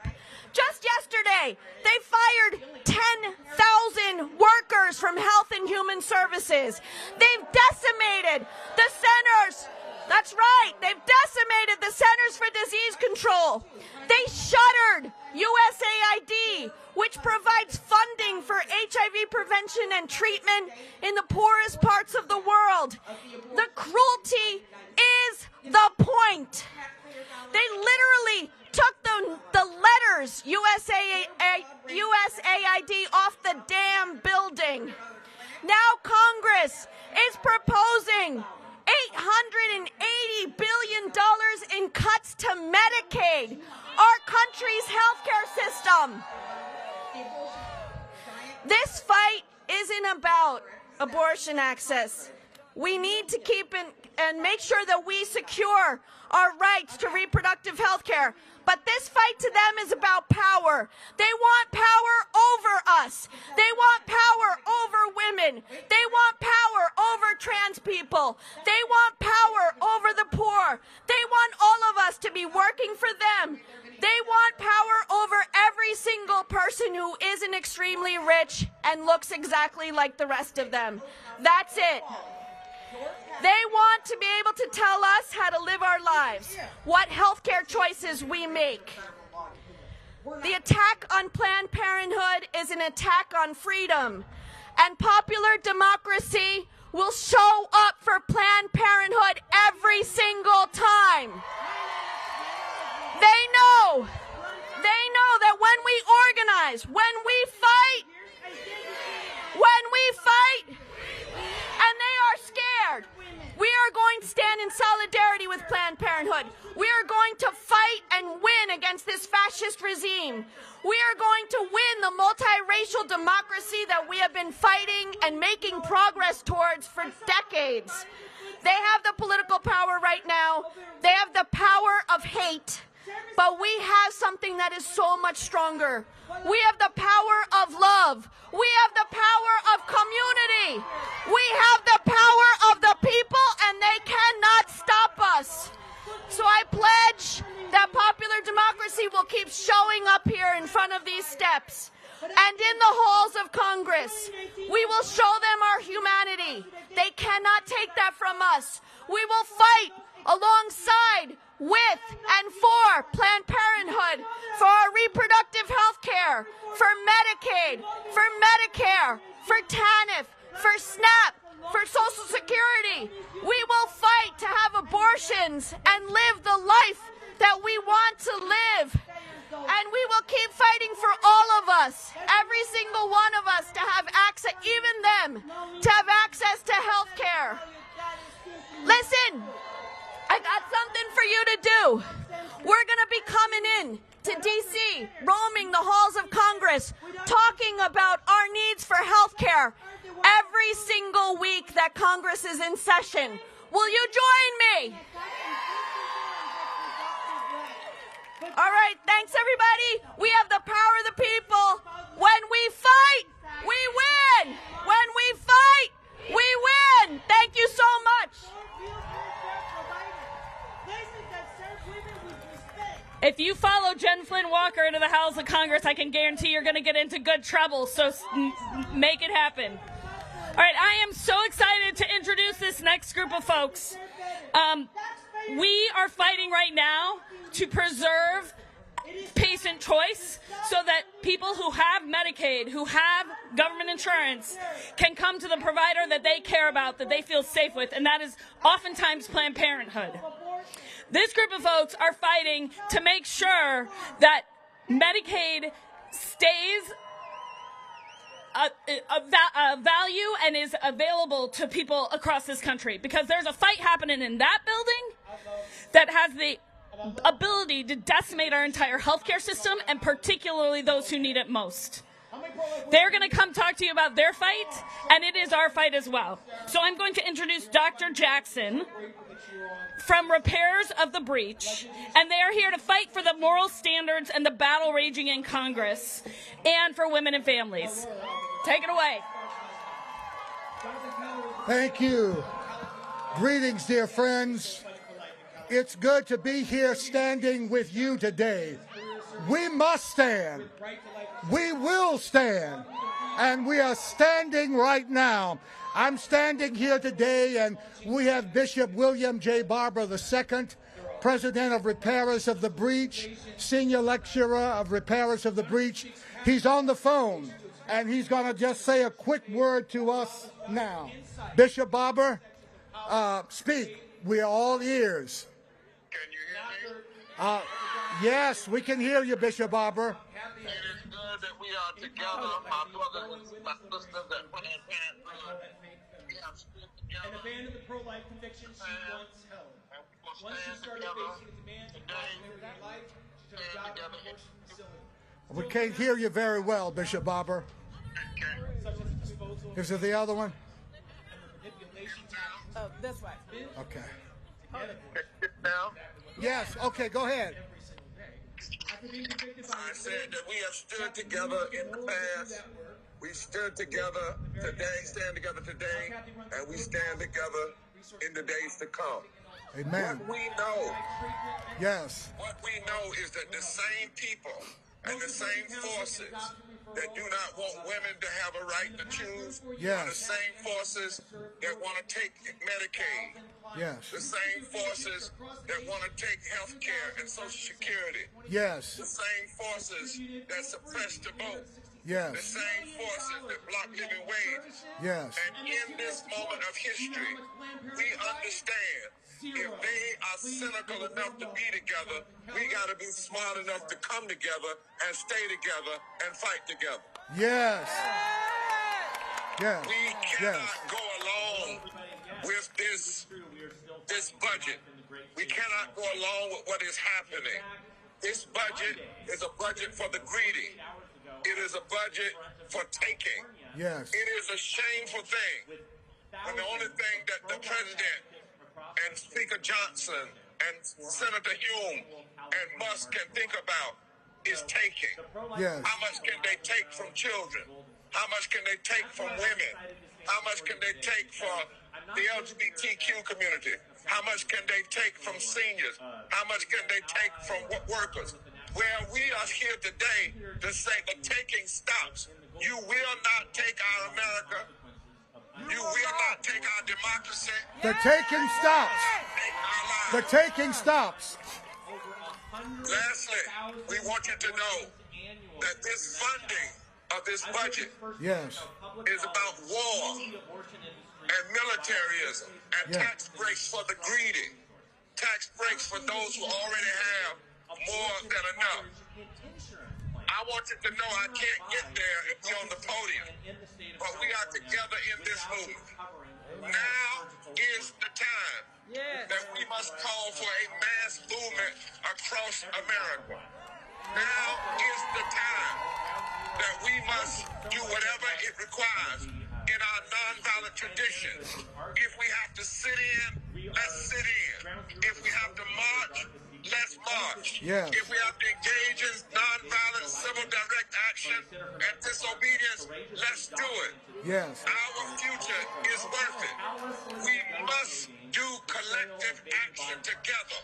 We will not let this democracy fail on our watch. Are you ready to stand together? Yes! Are you ready Yes! to stand together? And remember this, Trump and Musk want to be kings, but the only way they can be a king is if we bow. How many of you would declare bowing is not in my DNA? Bowing is not in my DNA. My knees do not bow to tyrants. My knees do not bow to those who want to rule over us. My knees only bow to God. My knees will not bow.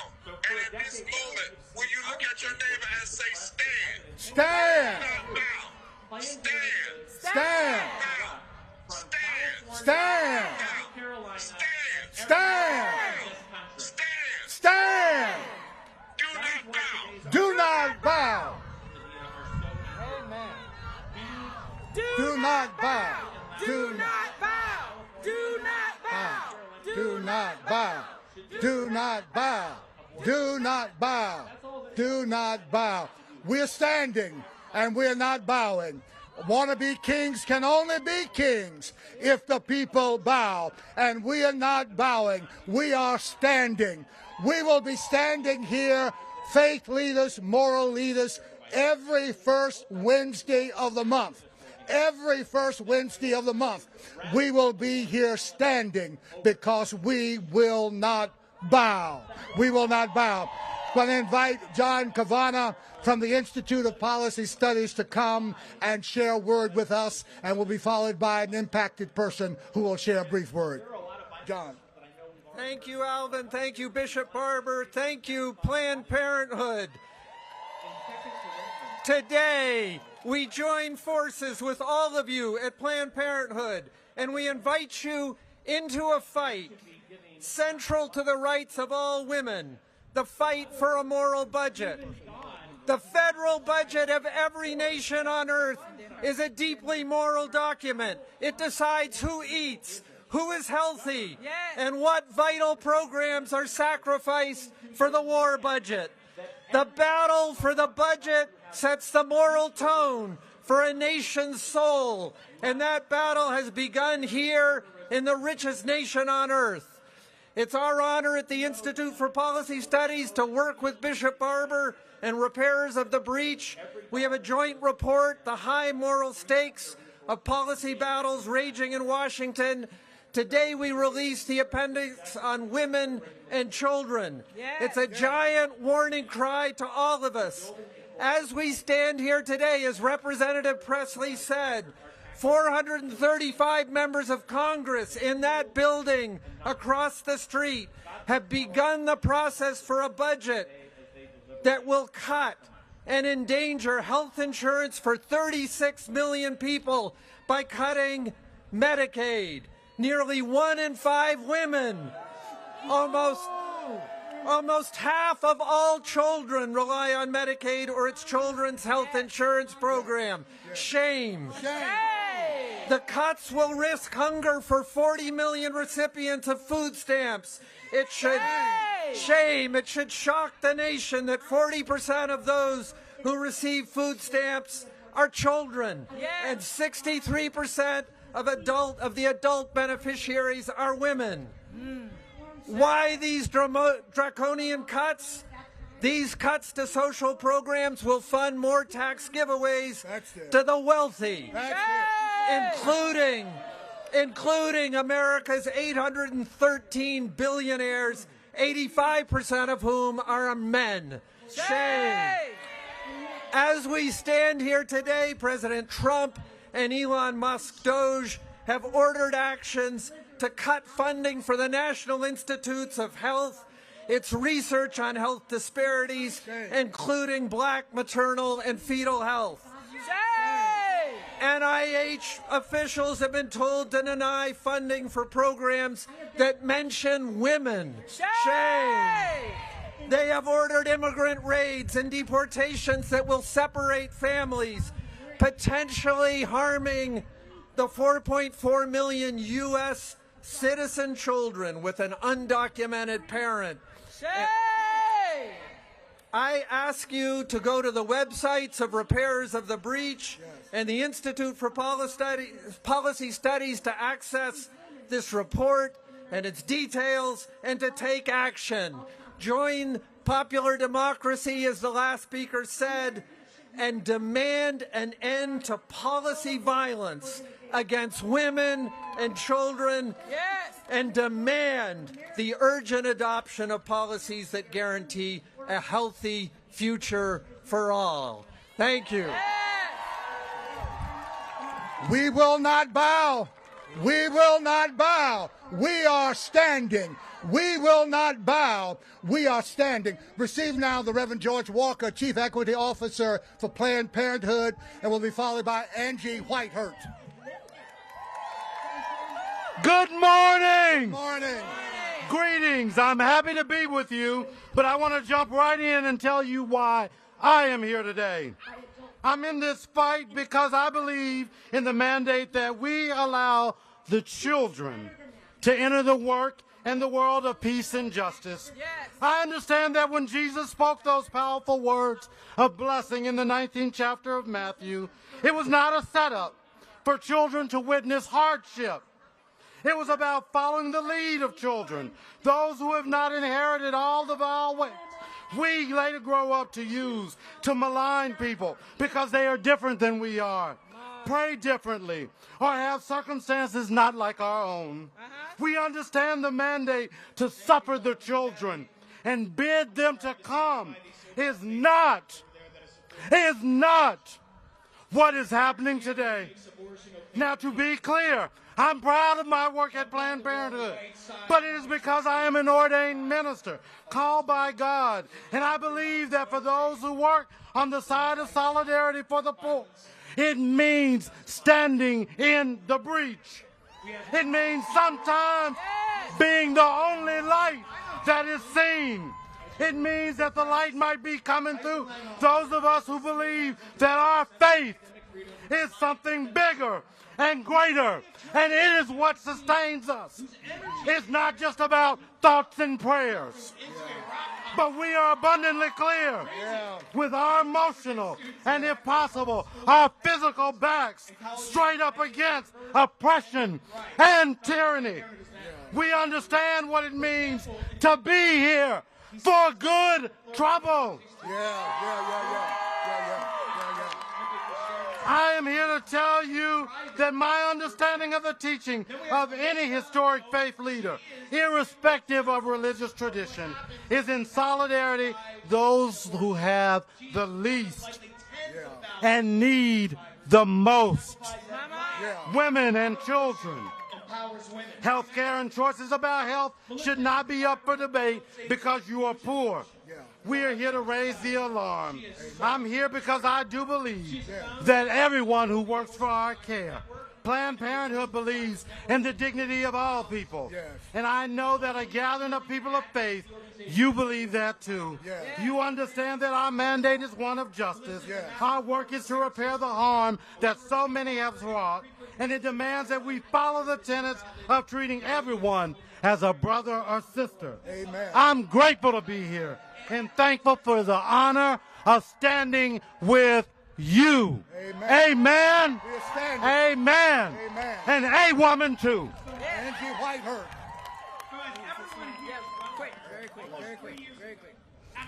I'm going to keep my remarks short. My name is Angie Whitehurst. I'm a native Washingtonian. I live in the territory of the District of Columbia. I have Medicare and was in D.C. Medicare until paperwork, stress, obstacles made me change and opt for the co-pay option. I have to decide between probate bills, utilities, gas, water, electric, and my own personal needs.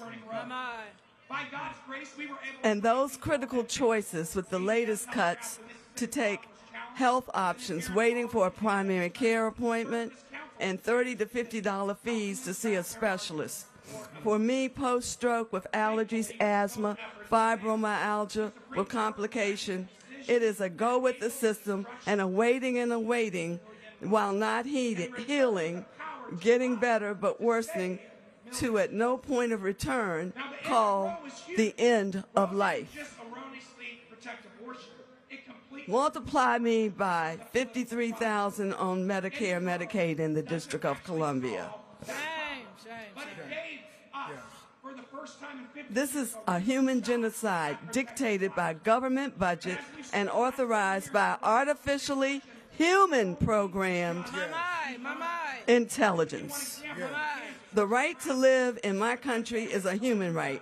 I cannot stand silent for myself and the more than 79 million families in my country and suffer without a valid need to sacrifice their welfare and lives through genocide.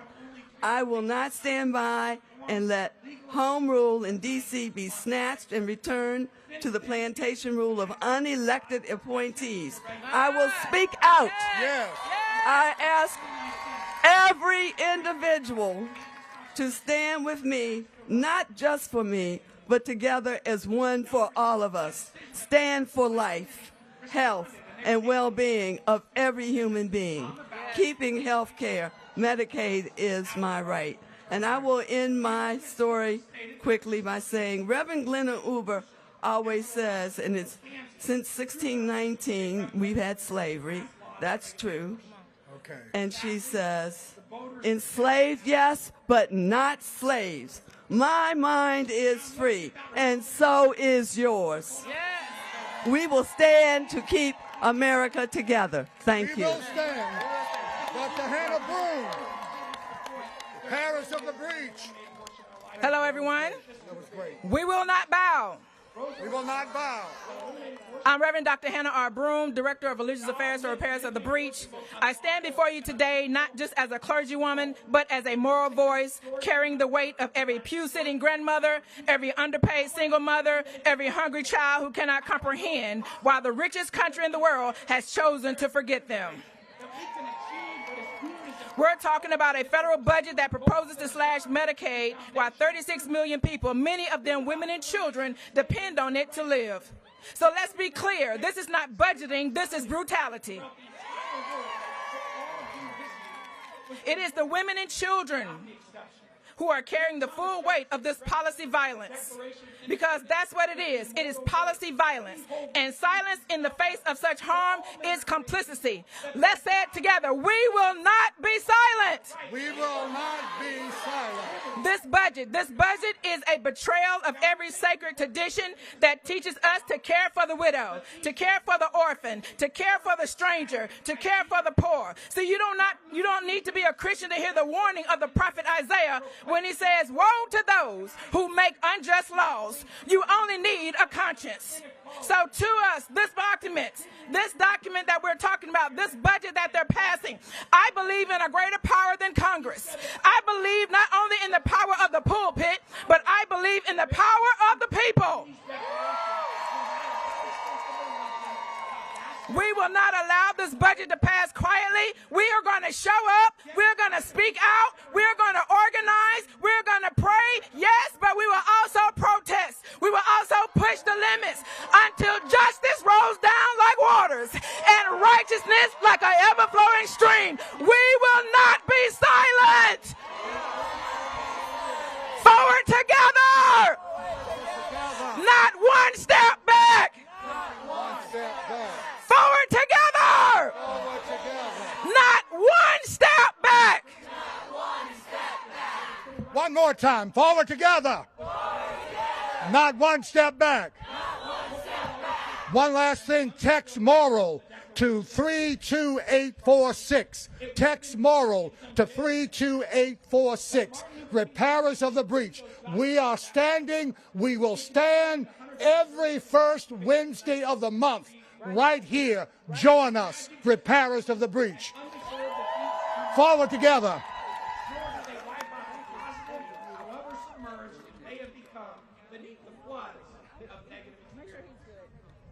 Dobbs is to the pro-life movement what the Emancipation Proclamation was to the Civil Rights Movement. It was the first step in establishing a legal framework upon which we as citizens can now go fight to obtain the promise of life, liberty, and the pursuit of happiness for every human being. All right.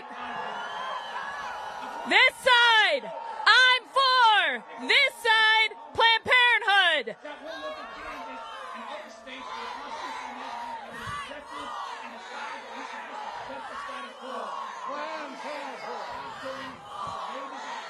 All right, we're going to shift it up. You ready? I'm for Planned Parenthood. All right, are you ready?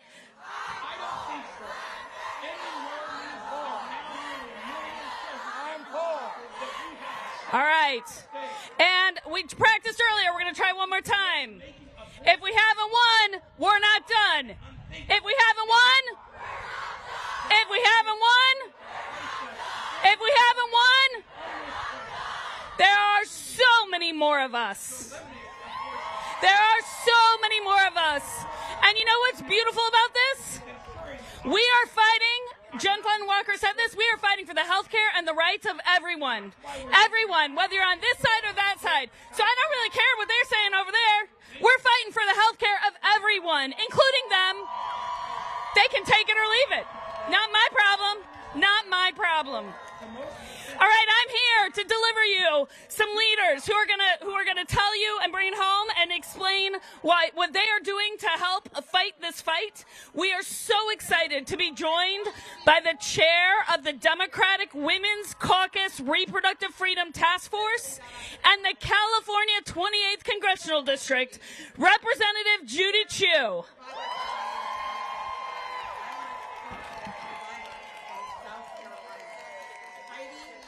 I'm Congressmember Judy Chu, and I'm the author of the bill that will restore Roe versus Wade in every zip code of this land, the Women's Health Protection Act.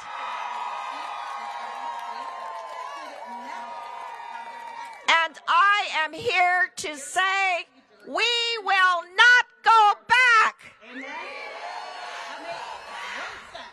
We are here today because we know that the fight for control over our own bodies did not end with the overturning of Roe. We are here today because we know that anti-abortion extremists will stop at nothing, and they are refusing to allow Planned Parenthood to participate in the Medicaid program. But you know what? They will stop at nothing until they have a national abortion ban. And are we going to let them? We know better. We know that 1 in 5 American women use Planned Parenthood during her lifetime. Yeah. We know that Planned Parenthood provides safe, confidential care from birth control to STI testing to family planning. They are people like my constituent Audrey.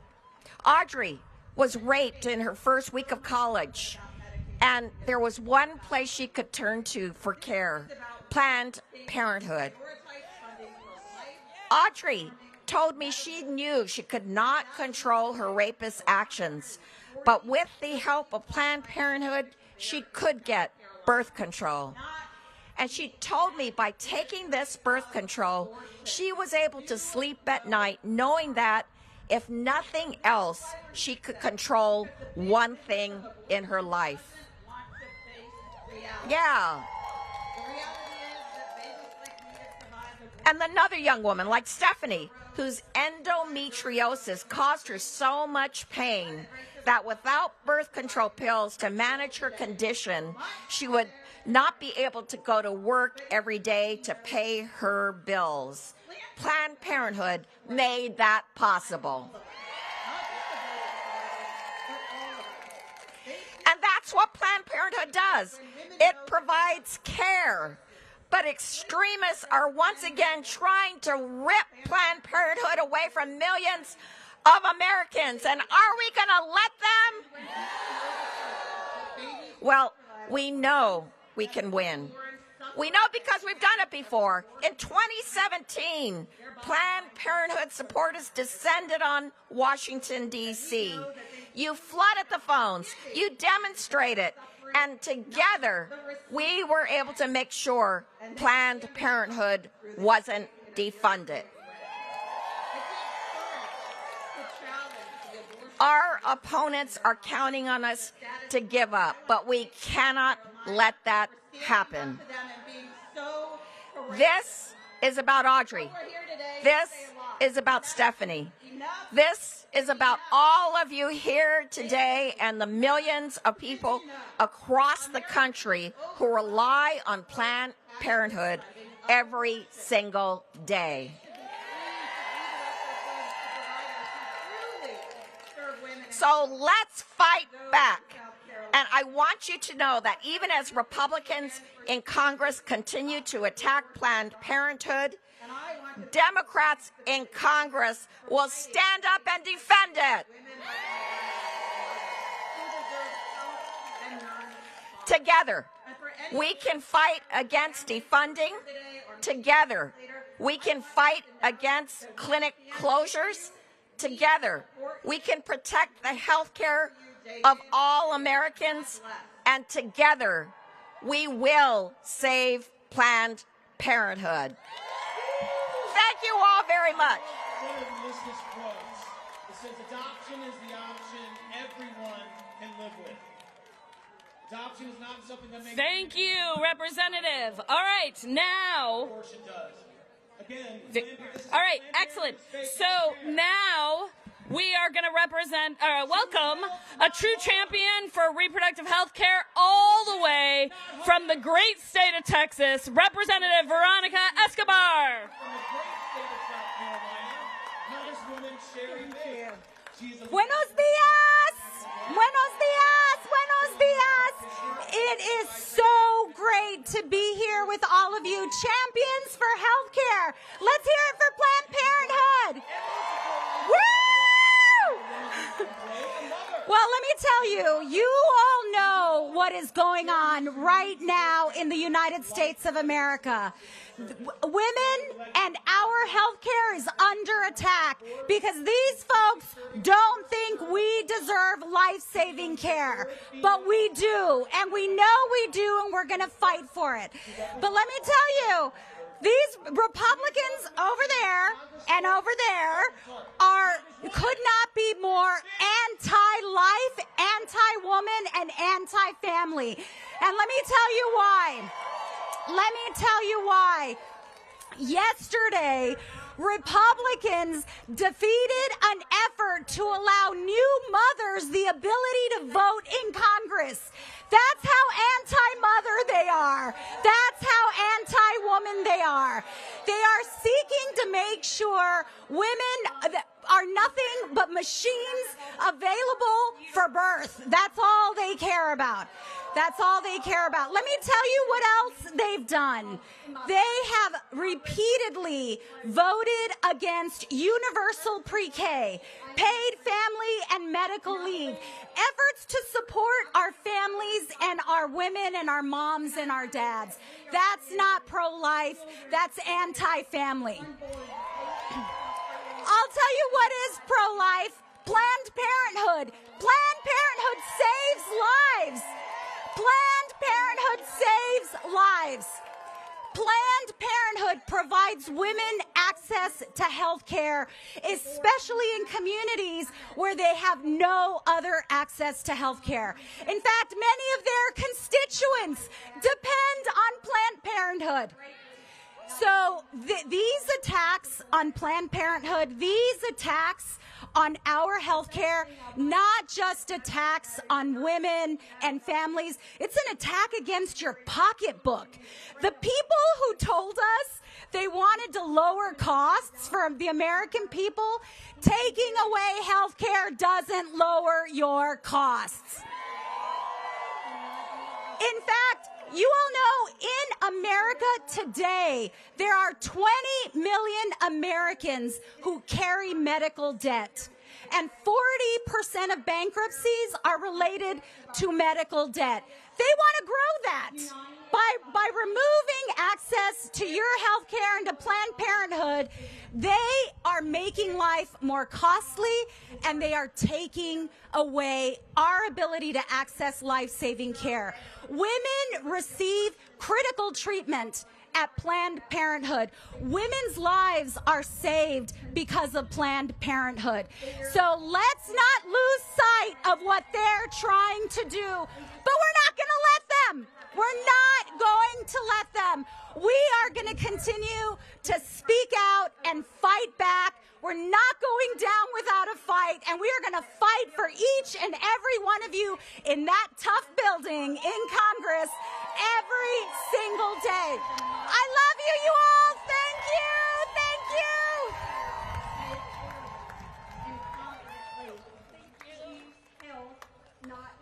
Thank you, thank you. Are you guys doing okay out there?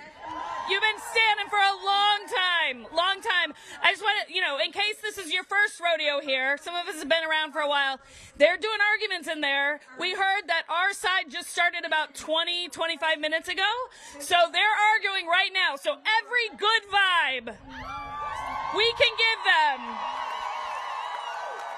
Every good vibe.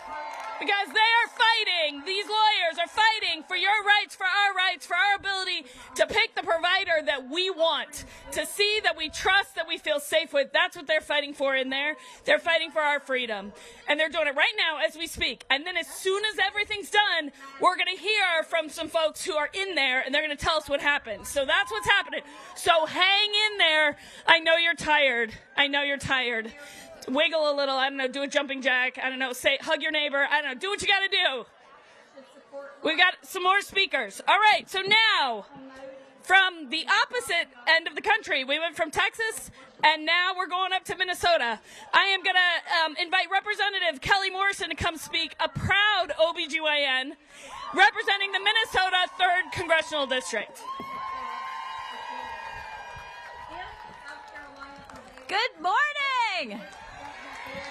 Wow, it is so incredible to see so many people out here fired up and fighting for healthcare this morning. My name's Kelly Morrison, and I am the first and only pro-abortion rights OBGYN in Congress. And let me tell you, as an OBGYN, I am extremely concerned about our nation's maternal health care crisis, which has only gotten worse since Roe versus Wade was overturned. The attacks on our health care seem to be growing more existential by the day. And that's what's on the line at the Supreme Court here today. Today's Supreme Court hearing should terrify all of us. It will decide whether the government is who gets to decide what doctor you can go to, whether the government is who gets to decide which healthcare clinic you go to. That is un-American, plain and simple. As an OBGYN, it has always been unbelievable to me that anyone would think they're better suited to make a personal healthcare decision more than the patient themselves. The United States government has no place in our doctor's offices or legislating over our bodies. And let's be crystal clear, what this Supreme Court case really is about. It is a backdoor trick to shut down healthcare centers, attack and abandon the most already underrepresented and underserved Americans, and cut off people's access to essential healthcare. It is a direct threat to millions of Americans' ability to get their cancer screenings, their birth control, their basic reproductive health care. It is a targeted attack on Medicaid and Planned Parenthood. Medicaid and Planned Parenthood are more than just health care. They are lifelines. They not only provide primary care for so many people, but they also fill the gaps where others have failed.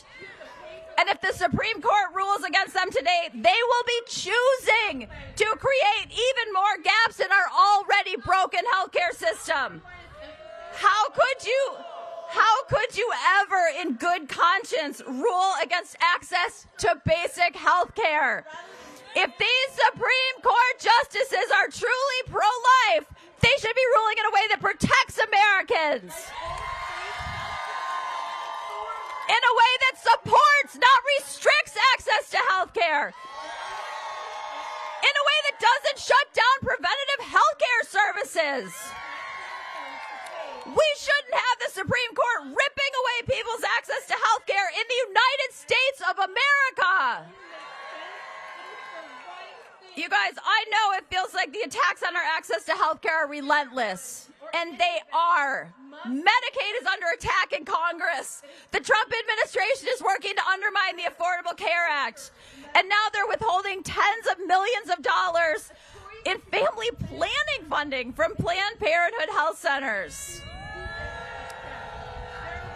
Why is this administration attacking people's ability to access health care at every turn? You guys, this is hard. We cannot deny what a perilous moment this is. But this morning gives me hope. Look at all of you who are fighting not only for yourselves, but for your neighbors, for your loved ones, for your communities, for the people you've never met and will never meet, to ensure that they are able to get access to the health care that they need. Look what you're doing here this morning. And you all, as we gather on the heels of Cory Booker taking to the floor of the United States Senate to disrupt the normal business for an unprecedented 25 hours, to protest the attacks against our democracy and to fight for the American people, we are reminded that we, the American people, are powerful. We are strong when we fight together, and please know that you have allies here who are fighting right here with you, and we will never stop fighting to protect and expand access to health care. So never back down, never lose hope. We need your voice and your fight. Never forget that the power is with the people.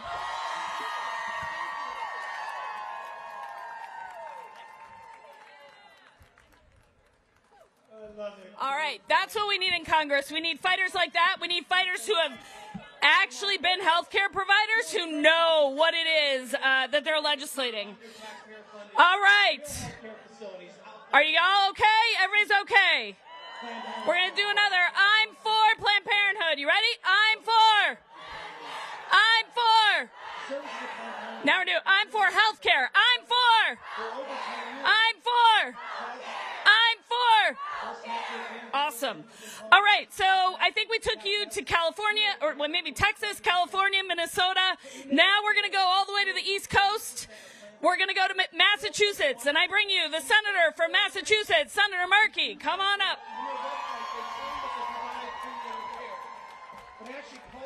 Thank you so much. Thank you for all being here. Here's what we know. We know that people are already waiting too long, and they're paying too much for the care which they need. And just yesterday, the Trump administration froze funds for family planning as they fired thousands of public health workers all across our country. And today, at the Supreme Court, Republicans are fighting further to shut down clinics that provide essential reproductive care to families, not just in South Carolina, but all across the United States of America. And at the same time, Republicans in Congress are negotiating right now how much to slash Medicaid, which is the essential way in which tens of millions of families get their health care in the United States, all for tax breaks for billionaires and millionaires. Cuts to the Affordable Care Act for tax breaks to millionaires and billionaires. Cuts to NIH research, all for tax breaks for millionaires and billionaires. So instead of expanding access to care, Donald Trump and Republicans are working right now very hard to make it even more difficult for families to be able to plan. So thank you, Planned Parenthood. Thank you for being the leaders. Thank you for standing up. You're insistent, persistent, consistent. We can't beg for your rights. You got to take them. And that's what's going to happen. We are going to get rights for every single family in our country to be able to do the planning for their own futures. Thank you, Planned Parenthood. Thank you for everything which you are doing. The Planned Parenthood killed for Black lives in 2 weeks of the KTVU children's. Those are facts. The Planned Parenthood. I don't know if you noticed, but he had a pink tie on. We dress in pink. All right. From the front lines of healthcare, representing the voices of medical professionals, please welcome Dr. Taylor Walker from SEIU Healthcare Committee of Interns and Residents, also wearing pink. It's a mouthful. Thank you so much. Hey, everybody. Hey. Good morning. I am so honored to get to follow my state senator, Senator Markey, who has been a champion for healthcare and for our union members' rights across the state. One more big round of applause because this is a highlight for me. All right. My name is Dr. Taylor Walker. I am a proud family physician and abortion provider. Yeah, thanks, guys.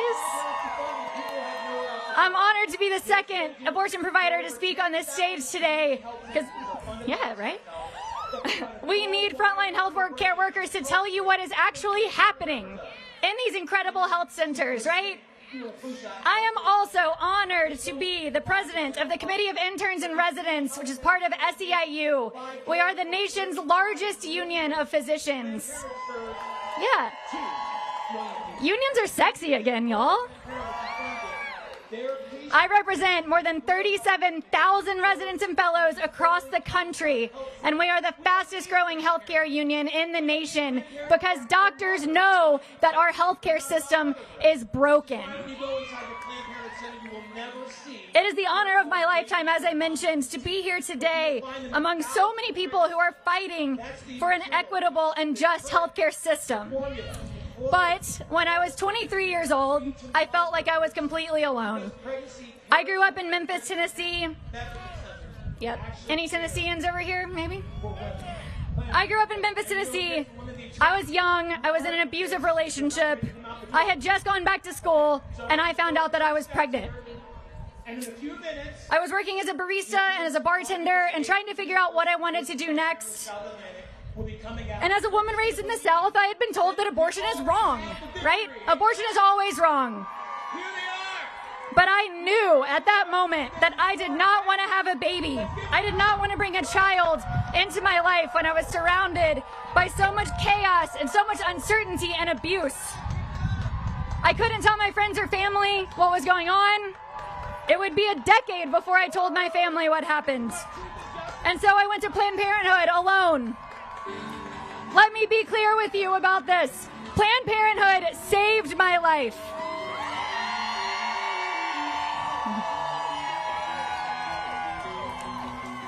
I had a medication abortion at Planned Parenthood back when Tennessee implemented trap laws. Yeah. I was forced to wait 2 weeks after my initial appointment so that I could hear a heartbeat on an ultrasound because the Tennessee legislators thought that that would make me change my mind. It didn't. Because of course it didn't. My doctors were forced to tell me medically inaccurate, anti-choice bullshit, even though they knew, we all knew, that I was making the decision that was right for me, right for my body, and right for my life.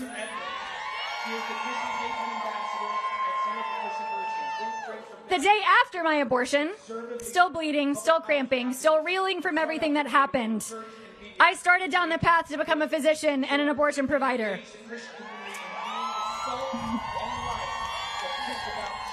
It has been nearly 12 years since that day, and I am so proud to be a board-certified abortion provider.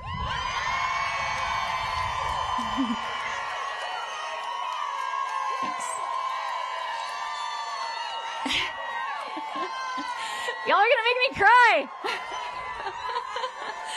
I don't cry in public, but I might today. The day after my abortion, I decided to fight like hell to protect abortion and safe, equitable, quality, evidence-based healthcare.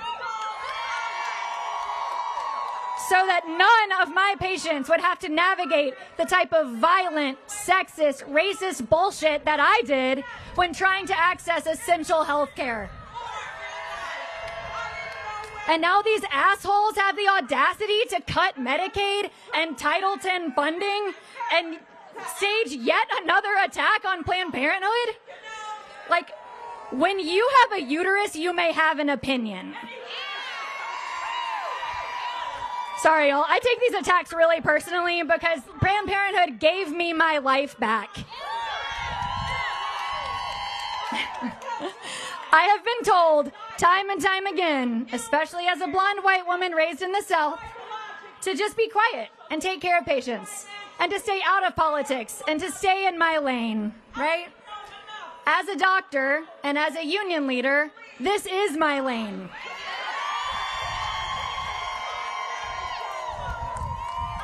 And I don't want to stay quiet about this. Fuck that. Being a doctor is inherently political, right? Because every single patient who I see is suffering from the consequences of our systemic and structural failures. Structural failures meaning cuts to Title X, cuts to Medicaid, and attacks on healthcare, and the most vulnerable among us, right? Like people with disabilities, women, the elderly, children, pregnant people, right? That is a failure. That is a structural failure, and that is implemented by design. Healthcare is a human right, and attacking Medicaid, cutting Title X is attacking human rights. So I'm going to continue to get political and stand up for Planned Parenthood and Medicaid and Title X.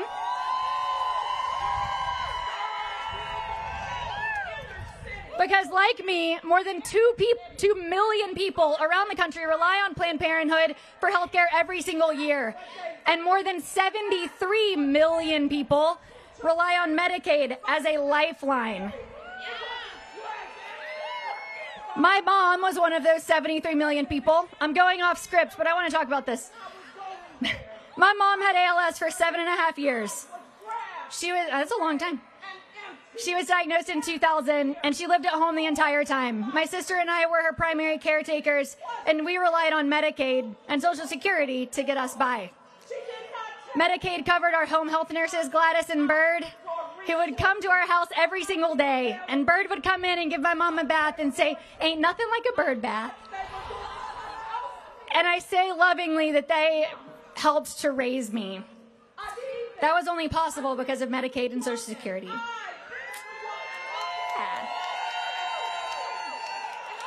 So we are not going to let the Trump administration, anti-choice lawmakers, or any opponent of sexual, reproductive, and general health care dismantle Planned Parenthood and gut Medicaid and get rid of Title X. Y'all heard Senator Booker last night and the night before? Yeah? Great. Well, I'm going to quote him now and say that this is not a question of left or right. It's a question of right or wrong. Because we know that healthcare is a human right. And we fight like hell for human rights. Right? You've heard a couple of people ask you this, so I'm going to ask you to tell me this now. What happens when we fight? What happens when we fight? Thank you guys so much. I appreciate it.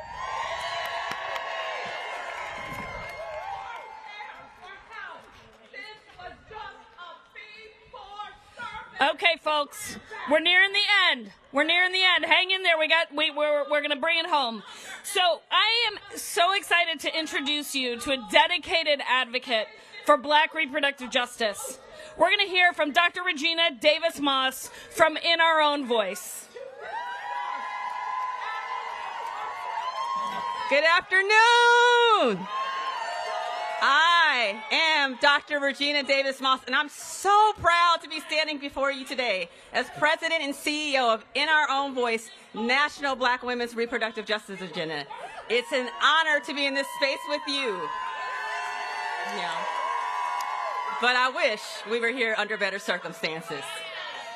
We've heard some incredible speakers today who've talked about the life-saving care that Planned Parenthood provides to its patients. These are real people. These are real